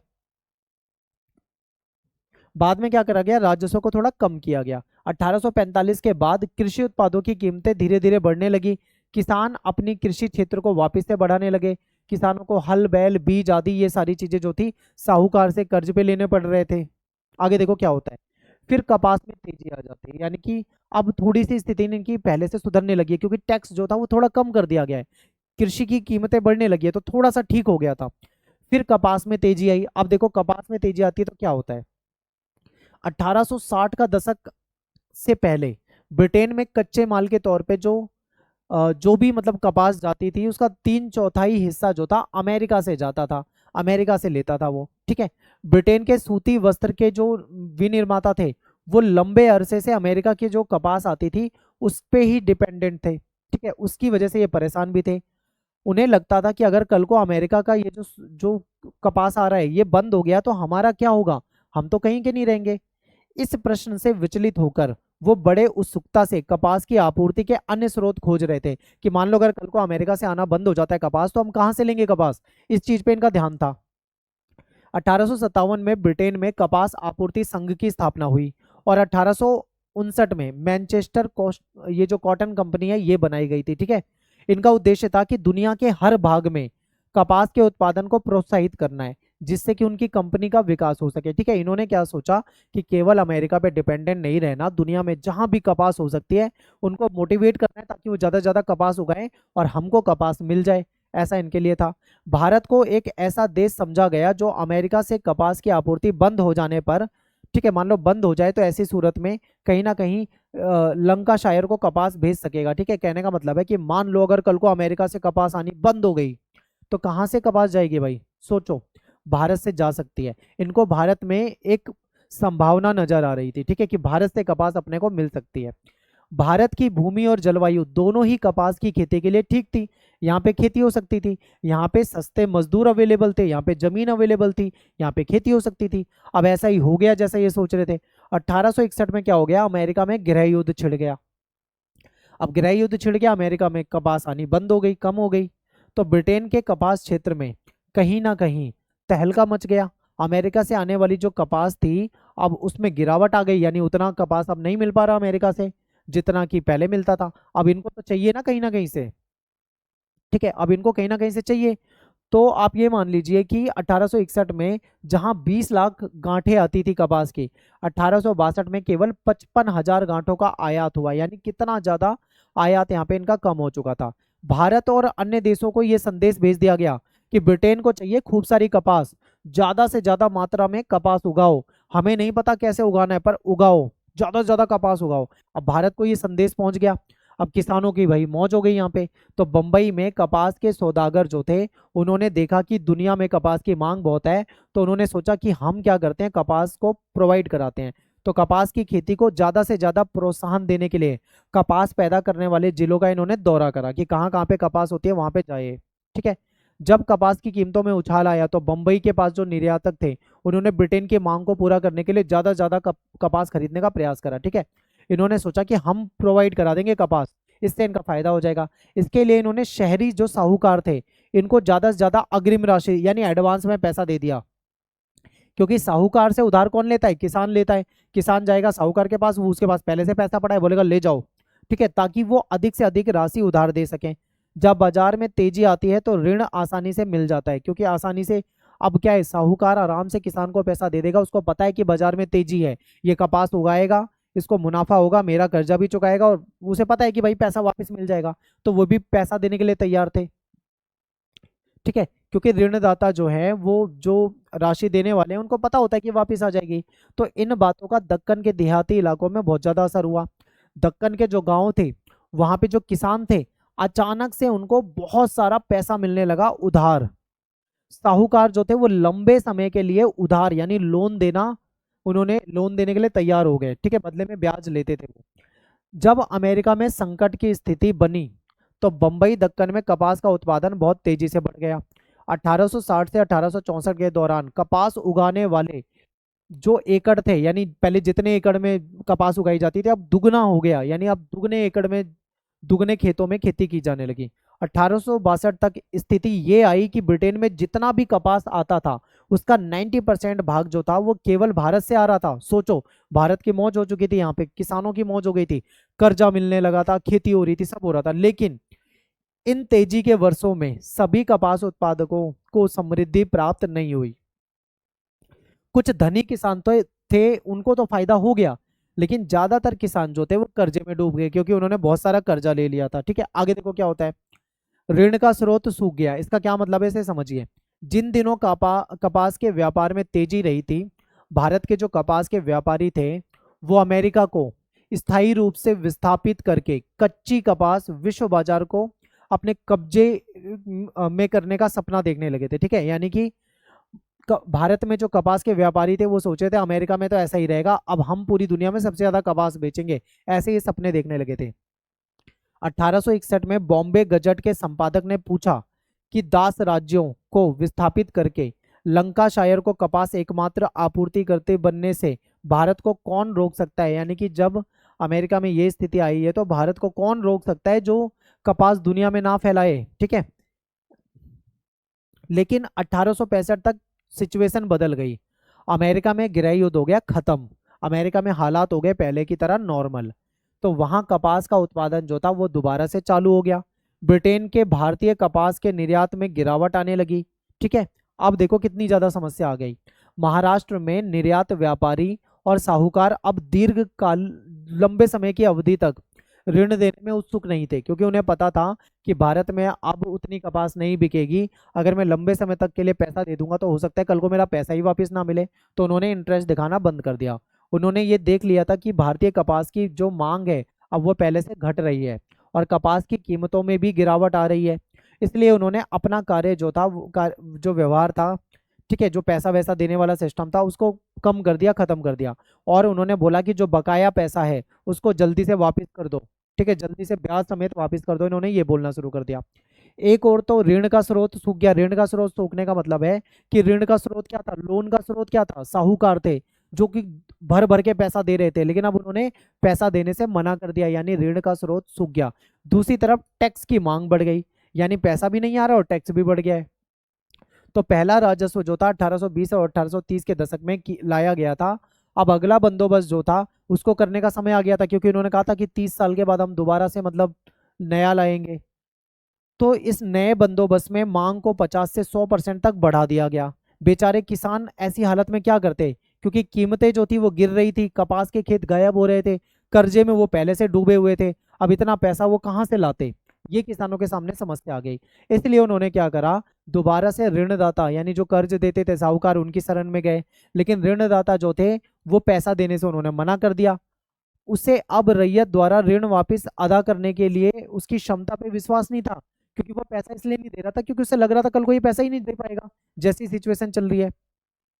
ऐसे में किसानों को अन्याय का अनुभव हुआ। ठीक है, ऋणदाता के द्वारा लोन देने के इनकार करने से जो किसान थे वो बहुत गुस्सा में थे, बहुत गुस्से में थे। वो इस बात से नाराज थे कि ऋणदाता वर्ग जो है कितना संवेदनहीन है, हमारे हालात पे इसको कोई तरस नहीं आ रहा है। ठीक है, साहूकार रैयतों से कई बार मूलधन से ज्यादा ब्याज ले लेते थे, यानी जितना उन्होंने कर्जा लिया उससे ज्यादा तो ब्याज ले लेते थे, ऐसा ऐसा इनके साथ करते थे। और अब इनके साथ कितना गलत कर रहे हैं। तो रैयत जो थे, किसान जो थे, वो ऋणदाता से बहुत ज्यादा मतलब उनको धोखेबाज समझने लगे थे। वो ऋणदाताओं के द्वारा खातों में धोखाधड़ी करने के और कानून को दत्ता बनाने की शिकायत करने लगे थे। वो कहते थे कि ये जो ऋणदाता है ये हम हमारे साथ मतलब धोखाधड़ी कर रहा है। ठीक है, 1859 में अंग्रेजों ने एक परिसीमन कानून भी बनाया था, जिससे ये कहा गया था कि ऋणदाता और रैयत के बीच में जो भी मतलब ऋण पत्र होता है, जो मतलब सिग्नेचर कराए जाते हैं, कर्ज का जो सबूत होता है, वो 3 वर्षों के लिए ही मान्य होगा। और इस कानून का उद्देश्य बहुत समय तक ब्याज को संचित होने से रोकना था, क्योंकि अंग्रेज समझ चुके थे कि किसानों से, मान लो किसी किसान ने 100 रुपए का कर्जा लिया है, तो जो कर्जदार है वो उससे 500 रुपए तो ब्याज ही वसूल लेता है। इतना ज़्यादा वसूल रहा है। तो ऐसे में इस सिस्टम को ख़त्म करने के लिए लेके आए थे कि 3 साल तक ही वो मान्य रहेगा, उसके बाद उसका कोई वैल्यू नहीं रहेगी। लेकिन ऋणदाताओं ने इस कानून को घुमाकर अपने पक्ष में कर लिया। रैयत से हर तीसरे साल में एक नया ऋण पत्र बनवा लेते थे और वापस से उसको कंटिन्यू कर देते थे। ठीक है, जिसकी वजह से कहीं ना कहीं जो किसान था उसको बहुत हानि हो रही थी। मूलधन यानी जितना वो मतलब पैसा ले रहा था उससे ज़्यादा तो वो उसका ब्याज ही चुका देता था, जिसके कारण बाद में ये हालात हुए जो आपने शुरू में पढ़े थे। ठीक है, फिर दक्कन दंगा आयोग जो था उसकी उसकी जो उसको याचिकाएं जो मिली थी उसमें रैयतों ने ये भी बताया था कि ये प्रक्रिया कैसे काम कर रही थी, कैसे साहूकार लोग जो थे उनके साथ गलत कर रहे थे, कैसे उनसे बहुत ज्यादा पैसा ऐंठ लेते थे। ठीक है, किस प्रकार ऋणदाता जो लोग हैं वो रैयत यानी किसानों को ठगने के तरीके अपनाते थे। जब ऋण चुकाए जाते थे तो वो रैयत को उसकी रसीद देने से इनकार करते थे कि भाई जैसे मान लो किसी ने कर्जा चुका दिया तो उसको रसीद भी नहीं दे रहे हैं, उल्टे सीधे आंकड़े भर लेते थे, ज्यादा से ज्यादा उनसे पैसे हट लेते थे। तो इस तरीके का काम ये करते थे। ठीक है, ये हो गया। अब लास्ट टॉपिक है दक्कन दंगा आयोग। तो जो दंगा हुआ था उसके लिए ये बना था। ठीक है, तो जब विद्रोह दक्कन में फैल गया तो शुरू में बंबई की सरकार उसे गंभीरता पूर्वक लेने को तैयार नहीं थी। वो सोच रही थी नॉर्मल है, ठीक हो जाएगा। लेकिन भारत सरकार ने, जो कि 1857 की याद से चिंतित थी, उसने बंबई की सरकार पे दबाव डाला कि इसको कंट्रोल करो ना, ये तो 1857 वाला विद्रोह बन जाएगा। कि वह दंगों को कारणों की छानबीन करने के लिए जांच आयोग बनाया उन्होंने कि आखिर ये पता करो ये जो दंगा हुआ है ये क्यों हुआ है, इसके पीछे कारण क्या है। ठीक है, आयोग ने एक रिपोर्ट तैयार करी जो 1878 में ब्रिटिश पार्लियामेंट यानी ब्रिटेन की संसद में पेश की गई और इस रिपोर्ट को दक्कन दंगा रिपोर्ट कहा जाता है। ठीक है, बहुत इंपॉर्टेंट थी ये। आयोग ने बताया था कि जो दंगा पीड़ित जिले हैं यहाँ पे पड़ताल कराई गई है, किसानों से, साहूकारों से और जो चश्मदीद थे उनके बयान लिए गए हैं। अलग अलग क्षेत्रों में जो राजस्व है उसकी दरों को आंका गया है, कीमत और ब्याज के बारे में आंकड़े इकट्ठे किए गए हैं।